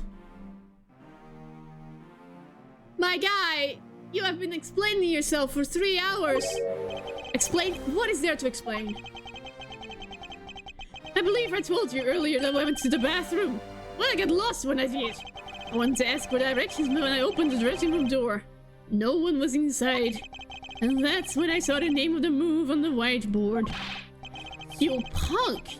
Still trying to get out of this? Do you really think you can get away at this point? Mr. Edgeworth, is there anything you can do to stop him? Ugh, I don't have enough evidence on hand to do anything. I don't have the airtight evidence I need to put this man away for good. But if that's what I need, then perhaps... Agent Lang, I believe an investigation of the dressing room in question is in order. It's possible that we may find new evidence there.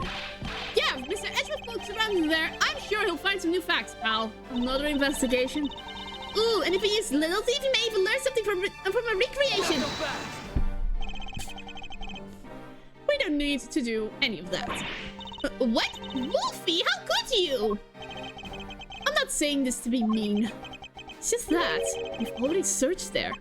My men really are something else. And they found nothing. There's only one thing I can say to you, sis, and it's that I found nothing. That's it. I guess you're right. If they had found something, they would have reported it to us. They couldn't find anything because there was nothing there to find. And since there is no info defeating the Little Thief, then I can't do much to help either. Is this the end? The murder took place in this theater, which is not protected under extraterritorial rights. The fact that it was Mr. Alba himself who committed the murder. If I can't prove both statements to be true, Mr. Alba walks away a free man. Is there no other course of action left to us? It would appear that your head, of course, has turned out to be a bust. Now if you will excuse me, because of you people I missed my flight. Now I must make haste to arrange for a new one. Who is it? Who is it this time? Hold it right there, you whippersnappers! Ah! Where's Larry? I know you. What is it with that scary mobster-like scowl on your face, Bro? Don't treat me like I'm one of sorts of nuisance. I've been meaning to say this, but all of you keep talking about things I don't get at all. You're all leaving this lady in the sad, depressing, lonely dust, and I'm about to cry. Why did you have to speak up right at this instant? But you know what, Edgy? Cheer up! Because I'm about to give you the most wonderful thing. The most wonderful thing from you. It's so super special that I couldn't give it away to just anyone, you know. How my special present of love to my sweet Boo.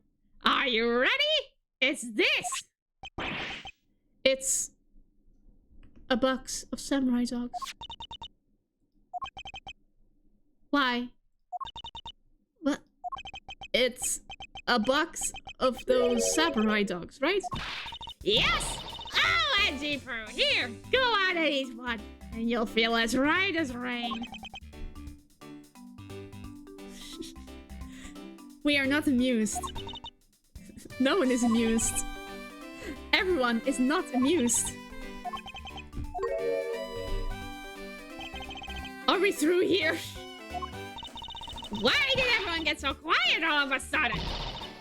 Boo, tell me you understand the depths of this lady's love for you. I'm not one to hand out snacks willy-nilly, you know. No, sir. The thought occurred to me that maybe it would be good if I fed you some. They were nice and full. One day's my dream to social some of my homemade food. It means the desire of every woman to make sure the beloved goes not hungry. Blah, blah, blah, blah, blah. Mr. Edgeworth, can't you do anything about her? There is no power on earth that can force that woman into silence. But I'm so sick and tired of it. All you people do is look down on me. Even this box of samurai dogs played me for a fool. It had a special design on its fan, like the Japanese flag, so I thought it was special. But when I ate one, it tasted just like all the rest. Oh, it made me so mad. Wait, a special box with a Hinomaru-like fan on it. Never heard of such a piece of merchandise existing before. However, there it is. The red sun on this fan is filled in. Is it possible? Could it be? After the show, the samurai dogs were piled up on the dressing room floor. However, there's no such thing as a Hinomaru dog. Oh! Final logic! Okay. Hype, people, hype! This contradiction of facts between something that should not exist and yet does. The rays from this red sun may be just what we needed to point us in the right direction. A present. Studio Pictures basically told us to play delivery boys. I had to pile them all into the pushcarts just to move them. I believe you understand what this means, correct? You killed Mr. Kochin at the theater and then placed his body inside of the pushcart. And then you forced the steel samurai to unwittingly move the body for you. It's time to piece the final pieces of this logic puzzle together. No matter how fragile or small the connections may be. Once you find them all, the way to the truth will be revealed. Final time, let's go! We have 3 boxes of samurai dogs were sitting in the pushcart. These 2 are connected. The samurai dogs had to be... Yes! Killer used the pushcart to transport the body. Which means that they had to remove the samurai dogs from within first. Therefore, the samurai dogs were piled up on the dressing room floor. And most likely taken out of the pushcart by the killer. Yes. And then... Are these... What is the connection between these, though? Exactly. That was a longer flash than necessary. That which should not exist. This box of samurai dogs with the Hinomaru on it. If this red sun was filled in when the killer was busy removing samurai dogs from the pushcart, then it's proof that the murder took place in the dressing room. As long as this red substance turns out to be what I believe it to be. Wendy Oldbag. I thank you. What you have given to me is really something very special. Mr. Edgeworth, are you sure you're feeling okay, sir? Mr. Alba, as I suspected, you killed Mr. Kochin in the dressing room. How many times must I listen to you repeat yourself? Haven't you figured it out yet? Your words are meaningless, worthless, and powerless. The only way I'm going to continue to corroborate is with some definitive evidence. That's arrogance. That's self-confidence. You believe that you've erased every piece of evidence that could incriminate you. However, there remains one piece here, and this one will pull you away for good. You're bluffing. Oh, hold, Mr. Hey, Mr. Prosecutor, sounds like you finally found them. Finally found the fangs we need to go after this guy's jugular. So tell us, what about that box of samurai dogs that's going to put the old man away? The trace evidence that will bring him down? Why, it's here, of course. The red spot. This box of samurai dogs with the Hinomaru fan on it. They should never have existed. So I want you all to take a look at this red spot. It's a single drop of blood! No wonder! What? Blood, you say? Agent Lang, I'd like this blood analyzed post-haste. I've got to admit, I'm a bit surprised. I can't believe we found blood in a place like this. Hey, you! Get this down to the lab, pronto! Yes, sir! But why was there blood on the box to begin with? To think about the flow of the crime, I think the reason will become obvious. Larry, you said that you transported the samurai dogs with the pushcart, correct? Oh, yeah! You have a great memory, Edgy. That pushcart was a bit too big for my son. You know what I mean? To make sure everyone could see him, I had to pile some stuff in. I figured the samurai dogs were there, so I used them to fill up the cart. If what Larry says is true, then what were the boxes doing on the floor? Ah, I see! The killer took them out in order to place the body in the pushcart. Exactly, and that is what I believe. The victim's blood found its way onto the box. But when my men investigated that room, not a single box of samurai dogs was in there.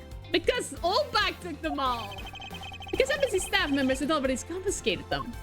Yes, no doubt to hide the evidence of the murder. It's a good thing Miss Oldbag managed to steal that one box before they got to them, huh? Looks like Miss Oldbag also managed to put this great thief to shame. What a scandalous way of putting that! I didn't steal. I received it from myself. Marcus Alba, I'd say this was one very fatal oversight on your part.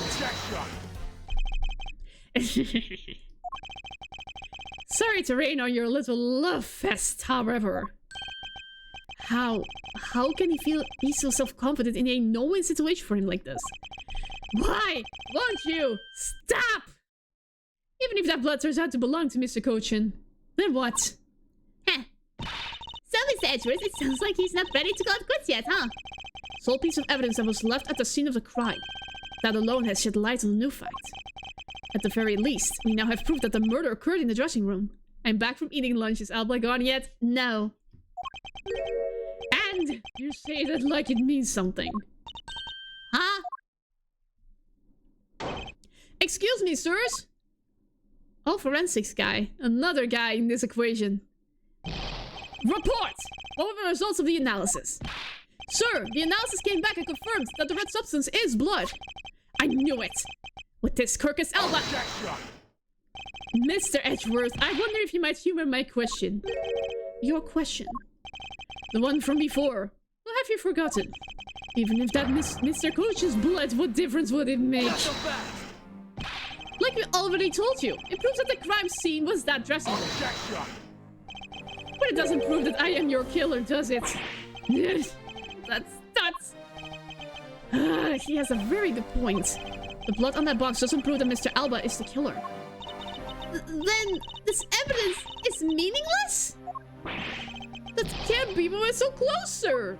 I'm gonna smack that smug look off his face. Come on, there's gotta be something we can do. We finally found a solid piece of evidence. There must be something I can dispose with it.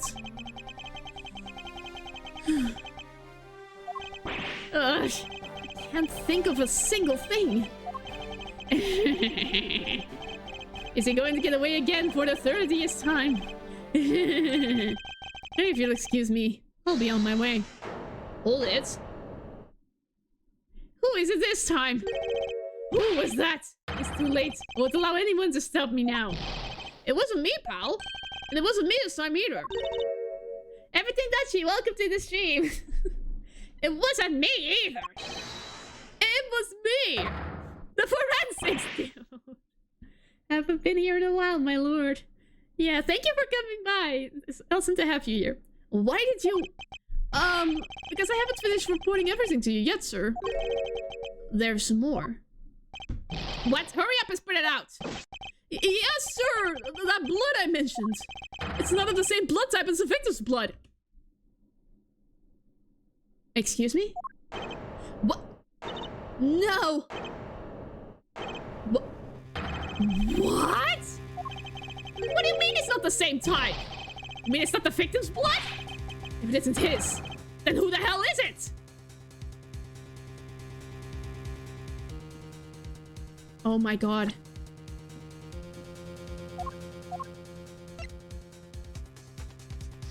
He was hurt before. Oh my god. I don't know, sir! All I know is that it's not the same blood type as the victim, sir. What should we do now, Mr. Edgeworth? I have no idea what's what anymore. Neither do I. My, what an amusing turn of events. That blood drop proved something to be true, all right. Namely, my words. And which one of your words would that be? The ones where I said that your words are meaningless. Worthless. Yeah, sure. Oh. I don't care how amusing you were in the beginning. I'm gonna put you in the graveyard. This man is the most annoying man I have ever encountered in an Ace Attorney game. This man will not stop. That blood has nothing to do with the murder investigation whatsoever. Need I remind you that the blood got onto that box long before it entered my embassy? What sort of nonsense? Yeah, it's blood, pal. There's no way it's not related to the murder. So you would like to believe. But what if someone preparing the samurai dogs had a small nosebleed? What then? Oh, I guess that's possible. Dang it! Haven't been wasting our time on the red herring. The blood doesn't belong to anyone connected to the case. That should be clue enough. Corcus Alba, you bastard! Silence! Don't you ever address me with such a filthy words again! I've wasted enough time here with you, and you have your answers. Now let me through. Not so fast. Alba, it doesn't matter where you run off to. You'll never escape me. Someday I'll have the satisfaction of sinking my fangs into you. You'll see. And all of Interpol will be behind me, working to see to it that that day comes. You know what your words sound like to me? They sound like the whinings of a pathetic loser of a mutt. Arrgh! Excuse me? Is this really the extent of all that we can do? Is the blood really from someone completely unrelated to the case? Or is there another possibility? Yeah, there is one. So they thought I had them backed into a corner. It is I who have been backed into one. In a situation like this, what would that man do? What would he, who can turn any desperate situation around, do? Turn it around. What would Phoenix do? What would Phoenix do, Miles? That's it. I must turn my way of thinking around. It's not whose blood is this. It's whose blood could get onto the box like this. And if I think about it that way... The blood got onto the box when the body was being placed into the pushcart. Then the owner of said blood must have been in the dressing room at the time.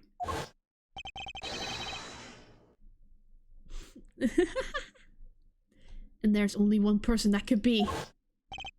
Well, I must praise you for trying so hard. It's because of you, kids, that I was removed from the center stage. And will be forced to live out the rest of my life in the shadows, unfortunately. But it's not a total loss, as the underworld will allow me more freedom than you'll ever know. Freedom like what the raven feels as it flies through the dark night sky. You can't lay your finger on me. Not now, or ever. The arm of the law is powerless before me. Objection! No. No. Powerless, is it? I wouldn't be so sure about that if I were you. What do you mean? Allow me to describe you in one word. Pitiful. Pitiful? How so? Corcus Alba, your wings were clipped long ago. And for someone who's trying to fly away on them without noticing that fact, pitiful is the perfect word to describe you. Mere words. What do you mean by his wings are clipped, Mr. Edgeworth? Just what do you think it means, Kay? We had already caught him in our trap a while back. It was an incredibly powerful, definitive piece of evidence. Hey, where's the Mr. Prosecutor? Can't you speak in English? What are you trying to talk to me? What are you talking about? What piece of evidence? The piece I speak of is, of course, this drop of blood. But we know that it's not from the victim. I don't see how it remains relevant to the case at all. Miss Von Karma, I believe that is exactly why it's very important to the case. And the part that is the most important is the fact that it's not the victim's blood. You're looking a little pale. Good. And I believe you're already aware of what I mean. Then you know who the blood belongs to? Of course I do. This piece of evidence is the irrefutable proof that will stop the killer in his tracks. The blood that soiled this box of samurai dogs belongs to this person. Finally! He's 72 years old! Take that! The blood of the red sun on this box belongs to you, Corcus Alba. Urgh. What? Why is his blood on the box of samurai dogs? He's not even the victim. The blood fell onto the box when Mr. Coach's body was loaded into the pushcart. At the time, the only two people in the dressing room were the victim and his killer. So that's what you mean. If the blood doesn't belong to the victim, then there's only one other person it could belong to. Yes, and that person is the murderer himself. That's the only logical conclusion. But Mr. Koji was the one who was stabbed, sir. Why would Mr. Alba have been the one who was bleeding? What if during the murder, Mr. Kochin had fought back? You mean if before Mr. Alba could kill him, Mr. Kochin managed to wound Mr. Alba? Yes, and I believe you have a piece of evidence that proves that he was bleeding then. Where's the piece of evidence that shows that Mr. Alba was probably bleeding at the time? This! Take that! He already claimed he was wounded. Mr. Alba, you bear on your body a great wound. That was when the master second attacked me with a pair of scissors. Yeah, and that happened when he was in the dressing room. Huh, but is that what really happened? You can manufacture a weapon by smearing blood on it. So I can't just escape that as fact. Shall we try a test, Mr. Alba? And see if the shape of your wound matches the scissors? You really are something else, Mr. Edgeworth. You don't let a single thing slip you by, no matter how insignificant the possibility. You're one to talk, Mr. Alba. You've managed to give the law the slip for 10 years as the smuggling ring's leader. No matter the danger, you can hide every last ounce of fear and anxiety from everyone. You truly are a one-of-a-kind criminal. I am the master of my fear. However, to think that a person such as you could miss such a large thing. You believe I've overlooked something. You said that my wound was caused by Mr. Kochin. And that it was caused here in one of the theater's dressing rooms, right? Yes, that is correct. I'd like to point out that it's simply not possible. My wound is a stab wound, and one that could only have come from a blade. I wonder where you will propose that such a weapon came from. This theater was packed with security guards! It would have been impossible for anyone to come into this area with a weapon of any sort. Not so fast! Just as Mr. Alba was capable of bringing the Albasian knife in the bouquet, there must have been some other way to sneak in a weapon of some sort.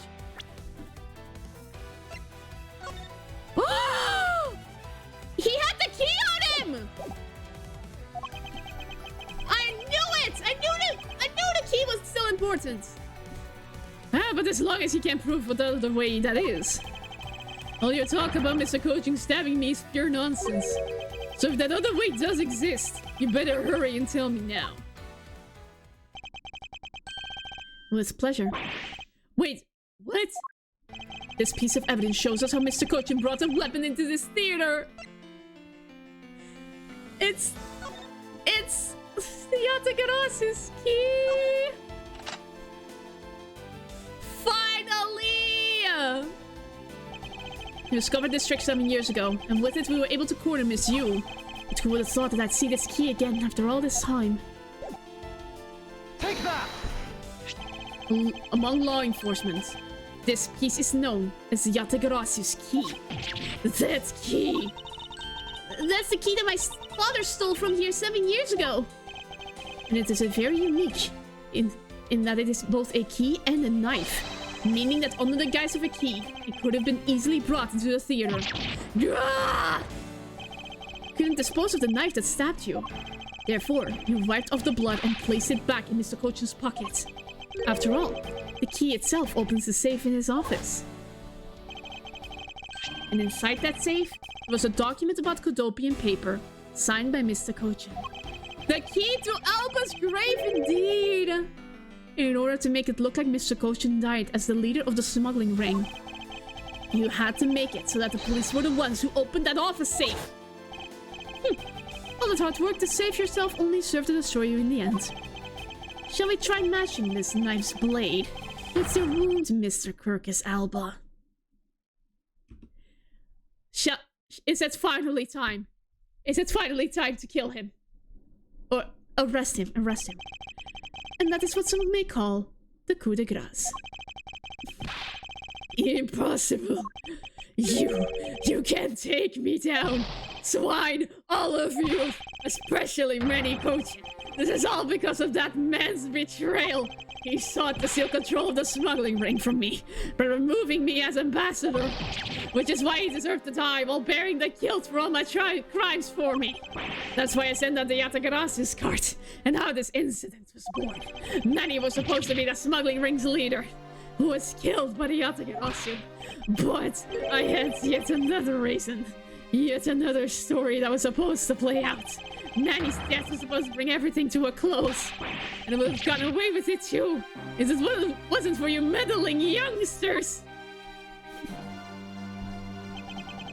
Mr. Alba, I'm afraid there is one more question I forgot to ask. And I would have gotten away with it if it wasn't for you meddling prosecutors. Which countries or Albas? Which country's courts would you like to face first? And your stupid hot dog! But I still didn't do it. Timber. Either way, it's game over for you. It's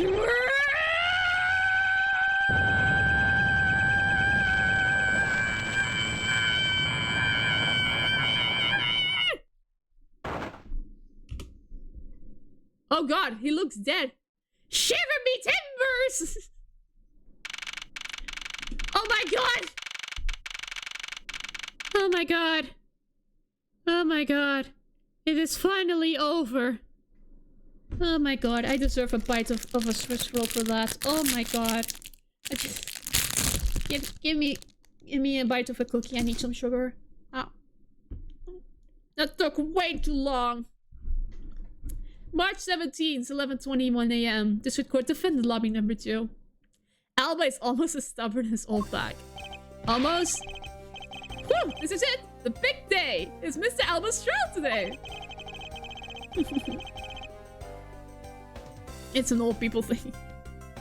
And next week, he's scheduled to stand trial in his own country in Albast. As this guy's heading that one. I suspect you'll be serving a full course of whiplashes at it. Yeah! You'll be whipped in court, finally! Having to face Miss Von Karma in court right after facing you, sir. I don't even want to think of what that would be like. I caught a glimpse of Mr. Alba as he was being escorted into the courthouse. And boy, he looked about as glum as I do the day before I got my monthly paycheck. You know, I've been thinking. That flight attendants, and even Mr. Portsman, were all Mr. Alba's secret agents. Correct. The smuggling ring was the common thread between all of the incidents. And they all occurred in the span of 3 to 4 days. Insanity. Cammy Meal was to provide support during the smuggling ops using her job as an attendant. And Mr. Portsman was to manipulate trials related to the ring in the end to end in their favor. Ugh, oh, you airlines and even the prosecutor's office. None of us safe with the smuggling ring, huh, sir? It was had a lively half a week. I suspect there are even more members of this ring spread throughout the world. Yeah, it sounds like such a big op that I can't even begin to imagine what it's like. He's imagining it. What is it, detective? Ah, nothing. It's just, well, come to think of it. Mr. Ernest Amano's trial is also scheduled for later today, sir. I'm aware of that. Mr. Amano has been working with the smuggling ring now for over 10 years. He used the Amano Group's various connections worldwide to assist the ring. But all that has come to an end, as his conglomerate is now undergoing harsh scrutiny. I owe Mr. Amano a debt of gratitude, but he must pay his debt to society. Well, with the arrest of both Mr. Alba and Mr. Amano, I guess it about wraps up the KG8 incident as well, huh? I suppose so. The real killer in the KG8 incident 10 years ago was Manny Kochin. And 7 years ago, the killer in the second KG8 incident was Mac Rel. Those two facts are the unshakable truth. However, it seems that a lot of effort was put into hiding these and other truths from us. Interesting that Amano's son is the only culprit not really related to the smuggling ring. Yeah! He only wanted money! And I will expose it all at the trials today. You're solving cases left and right today, aren't you, sir? CCU and Dead Man. Perhaps now, these two brave souls who tried to make the truth known can rest in peace. By the way, I received some gifts from Ambassador Polino. Ah, how nice of him! Shrimp, crab, beef. I don't need any of these, so I'm giving them to you. Ah! Gumshoe can eat like a king tonight! What? Seriously, sir? Wait, actually, I don't think I want them anymore. The way you're holding them. Don't tell me they're just coupons, sir. Detective Gumshoe, have you not read the paper recently? Ever since the two countries became Godopia again, its economy has changed. Really? I hope Dead Man's spirit is happy.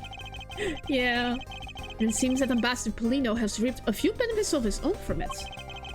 He has been announced as the official ambassador of the newly reunified Cadopia. Ah, that's amazing! Good for him! Ah, but what a pity. Even though every item he sent is a treasure, you don't seem all that interested. Well, if you don't want them, I can give them to my lovely...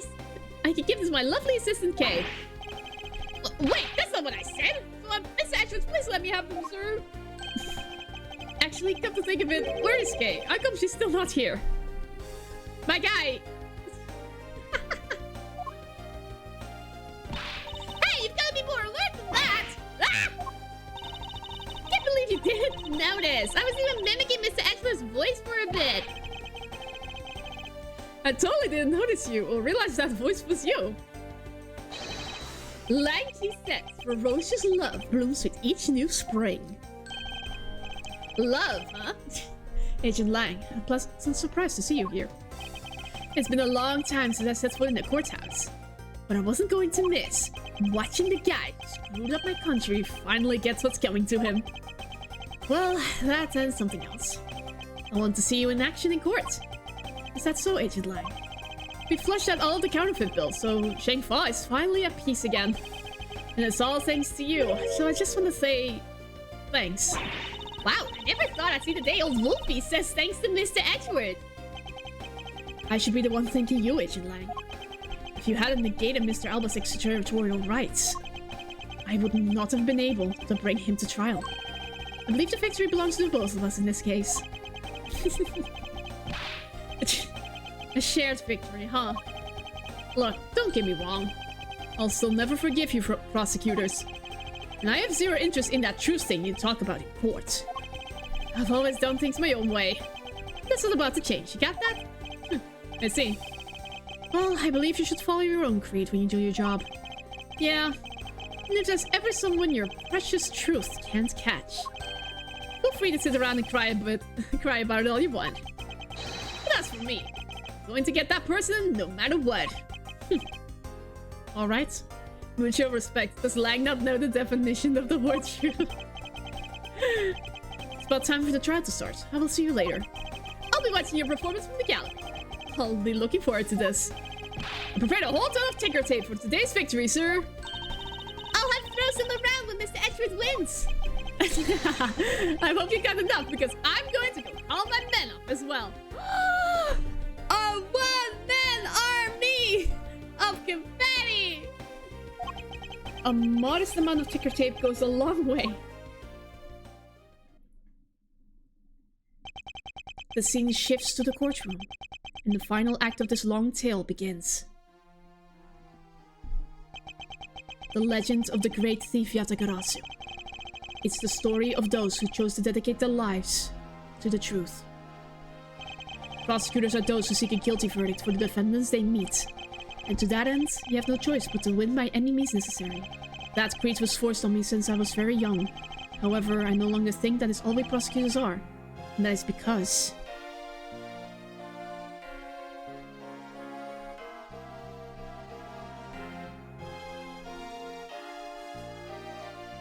even though I've only been away from the courtroom for a short time, I feel as though it's been a lifetime since I've set foot in one.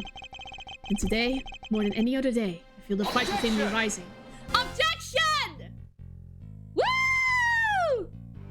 We did it! Amazing! Right! I am really in Mr. Edgeworth's death for the other day.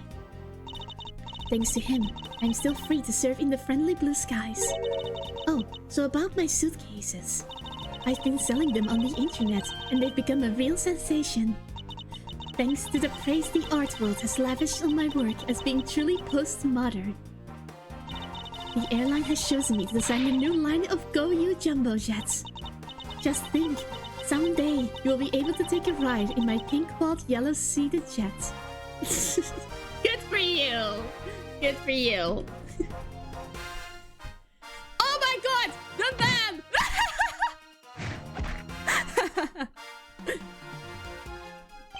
Edgeworth! Ah, that ruthless of a rude man!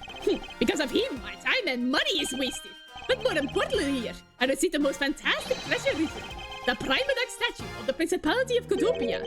It weighs a bit light in my hands, but the Ambassador Paulina was most generous. Uh-huh, sure he was. Francisca! I love the flashbacks! We finally caught Agent Hex's killer, and I was able to witness Mr. Alba's teary eyes. It feels good to finally bring everything to a close. I received another offer from Interpol to work another case in cooperation with them. However, the Kodopian courts await. Kodopia's air is supposed to be very fresh, so my whip should find new figure there. Yes! Go! Go for it, Francisca. Officer Beacons! This little patrolman has been fired as of today, sir! I thought it was safe since we found the gun I had dropped. But I hadn't noticed I had dropped my police badge, too! I guess what really broke the camel's back was that I couldn't find my badge. My little life has suddenly tripped into a dark black hole, sir! And that's how I became a bailiff. I think I'll go to the courthouse and file a complaint with Rufflesman. Good luck with that. You will get a job as a bailiff instead. Oh my god. My goodness. Emma! I was actually hoping to talk with Mr. Edwards a bit more than I did. But I've got to get going and return to Europe. I've still got a long way to go, and a lot of stuff to study there. Next time I help Mr. Edwards on the case, I'm going to do it as a real forensic scientist. I'm sure he's going to need all the help I can give him. Scientifically. I'm sure he will. Ah, it feels so good.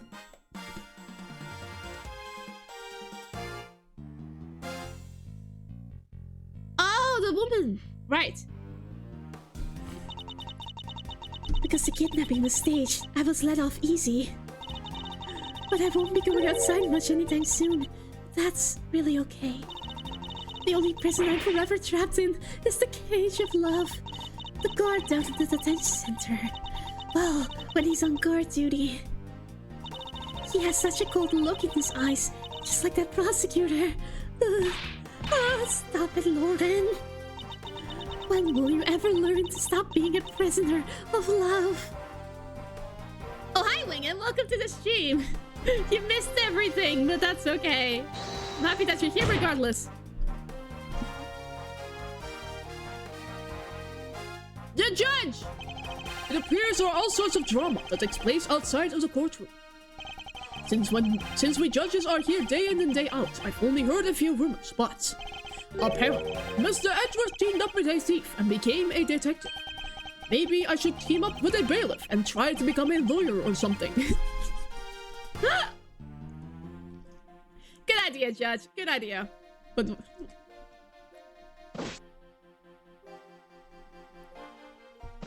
Maggie.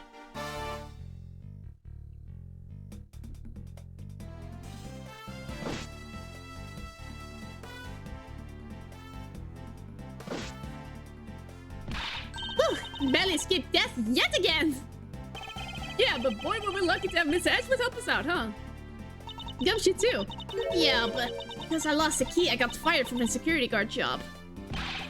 Don't let it get you down, Maggie. You still got me. You're right, sir. I won't be sad. I'm going to pick myself up and get through this. I wonder what my next job should be. Ooh, this is actually kind of fun. My excuse for missing stream as I was making my nephew giggle, and that's indeed a very valid excuse.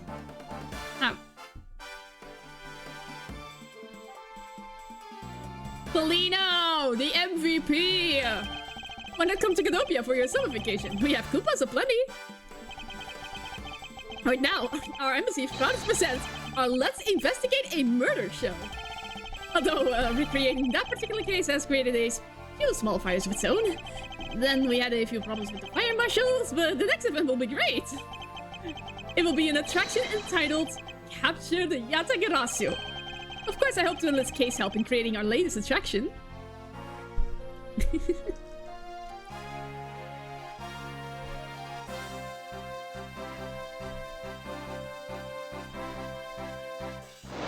Ah, he's back!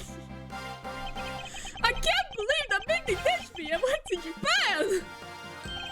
But it's okay, because that's how I met Miharu. We're planning to go to Paris soon and start a business. We're going to sell blue ocean dogs. They'll sell like hotcake dogs, hot dogs for sure. A blue hot dog and a blue bun. I guarantee it'll turn your tongue and your face blue. I know I'm not really the type to work a lot, or at all, really, but... Oh, so I noticed that I haven't really seen the guy in the blue suit at all recently? I wonder what's up. Well, the next time we meet, I'm gonna make him eat one of my dogs. Who are you talking about, Larry?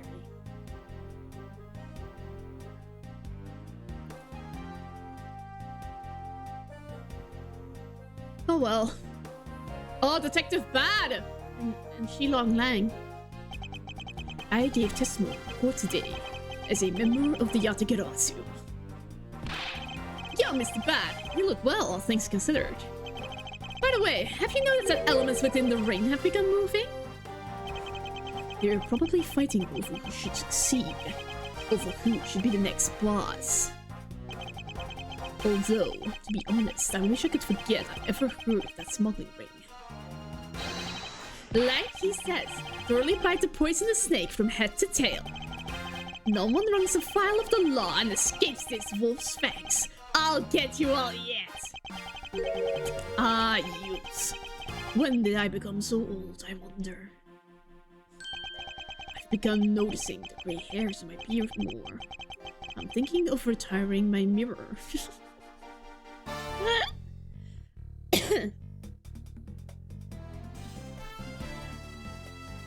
Oh, old bag. How the heck was she the saving grace of this case?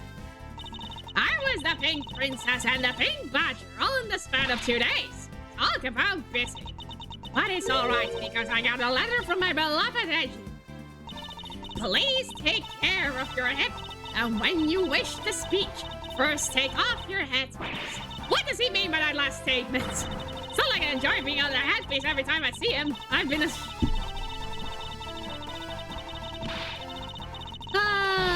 never change, old bag.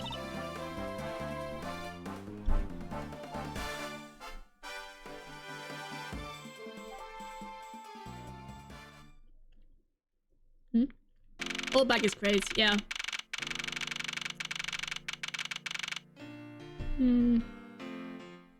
What about K? March 17th, 4:33 p.m. High Prosecutor's Office, room 1202. Whoop! I feel so much better now that the trial's over. As always, your legal prowess is top-notch, sir. Yeah, and nothing beat the look on Mr. Alba's face when you revealed the ring's secrets. I was amazed. You're like a totally different person when you step into a courtroom. Mr. Edwards is always 10 times fiercer in court. Based on the information Mr. Alba offered up, they've begun large-scale operations to clean up the rest of the ring, which I'm happy to leave to Francisca and Agent Lang. So, what are your plans right now, Kay? Oh, well, we've taken care of the creep who killed my father, so I'm not sure. Hey, I know! Maybe I'll just keep on being Mr. Edwards' assistant! Are you still trying to steal my job, pal? Just kidding, just kidding. I can't steal something so important to you, Gummy. Oh, what a relief. Okay. Yes? Even after all that's happened, are you still planning to become a great thief? Of course! But I don't want to tarnish the legend of the noble Yatagarasu. So I'm going to hold off on doing anything until I make a tight 3-person team of my own. A 3-person team? A 3-person team of young beauties the same age as me, if possible. Ooh. Maybe she can meet some in the next game. There's a second game. There's a sequel to this. With those criteria, I highly doubt you'll find the 2 other people you need. My father chose to fight for the truth. I think that's what's so noble about him. So you see, Mr. Edgeworth, the only things I will ever steal are the truths that have been hidden away. I'm going to work extra hard to make a world where the Yatagarasu isn't needed. Let's both strive for such a future. Well, I guess it's time for me to get going. I see. Hey, keep your chin up and stay strong, okay? And don't be a stranger. Don't worry, I'll be back. Be sure to break the lock on the window and sneak in. If you could, I'd appreciate it if you came in through the building's front door. It's okay, Mr. Edgeworth. The lock on my window at home has been broken for forever. Oh, one last thing before I go. Let's take a group picture. Just the three of us. Yeah, commemorative photo. Every big case has to end with one. Aww. No. What? Seriously? Hey, why not? So tell me your camera shy, Mr. Edgeworth. Of course not, detective. Come on, Mr. Edgeworth. I'm taking the picture now. Hey, come back here! Mr. Edgeworth, you can't run away from this, sir. Hey, Detective Gumshoe. Stop that. I can't be seen doing that. Okay, totally taking it now. Say cheese! And thus, the long tale of the KG-8 incident came to a close. It saw the demise of a smuggling ring and the birth of a little great thief. But there is little time to rest and relax. For I am eager to tackle the investigation into a new case. The reason for my eagerness is my want to pursue the truth, and my want to believe in the strength of those who use the power of the law for good. Someone who has chosen to live my life as a prosecutor. That is my new creed.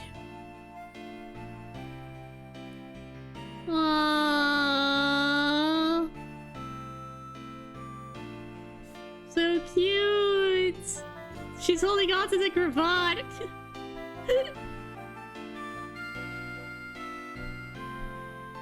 The end! And it's been 4 hours exactly, so I timed it to perfection there. Ooh! Let's check out the gallery quick, shall we? Okay, we cleared all those cases. This is a really nice gallery, by the way. I always check out after a case is completed. No, I want to check out the new pictures. Just Lost Steel Samurai, The Heist, Larry. Why? Wild that Alba got a save point mid-question. That's just a testament to how stupidly long. TuMiiA, more like TuMiiA. Wait, that's no good. I gotta work on it. Yeah. Yeah, I didn't get that joke either. Oh, security footage. Aww, I will be saving this picture. This is so cute. Even like the character models, they're all here. Look at it. I can see like different poses and such. Edgeworth has 64 sprites. Why was Edgeworth so opposed to taking the picture anyway? Because he's a tsundere. He's tsundere like that. Look at him run. I'm just loving this. He's just a little shy guy. So many shocked expressions from all angles. Whoop. And he was captured. So many sprites, my gosh. Oh yeah, that was cool. The last one is him sipping his tea, as it should be.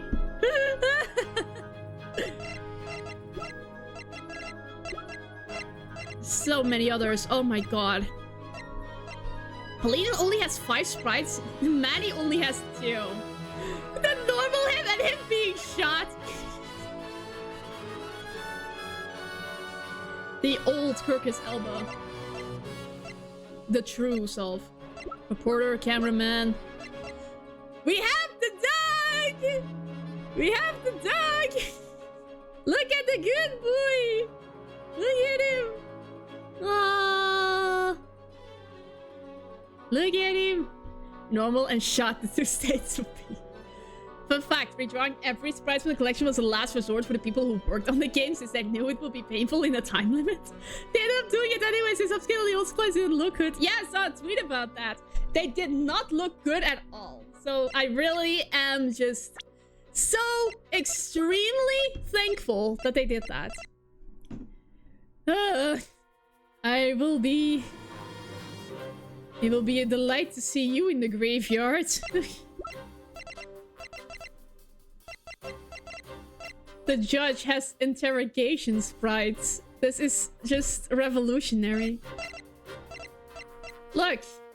Look! This is just so amazing. And this is only the first game! So yeah, with that, I believe we are done for today. Oh my god! I need a bite of this fish roll.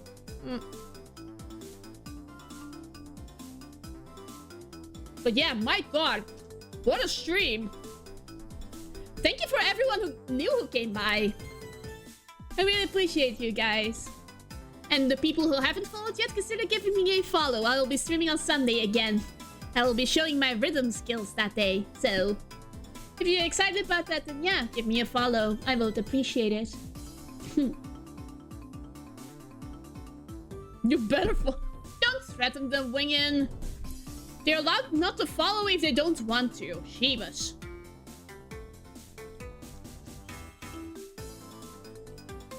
It's impolite to threaten people to follow you, okay? Well. The stream has been going on for long enough, I think. And we'll end it here. But my gosh, this was a really good game. Even though the ending was the most frustrating thing I have ever encountered in an Ace Attorney game. The ending of this game is pretty long, yeah. Ugh. And there wasn't even a complete case. The complete case took like 2.5 streams. It was so ridiculous. I'm so happy I timed it correctly. Because I do not want to do an over 5-hour stream again. Yeah. Oh my gosh. Okay. Well, I think I will end it here then. I will have to go back under the desk. Thanks for the stream. Yeah, thanks for coming by, everyone.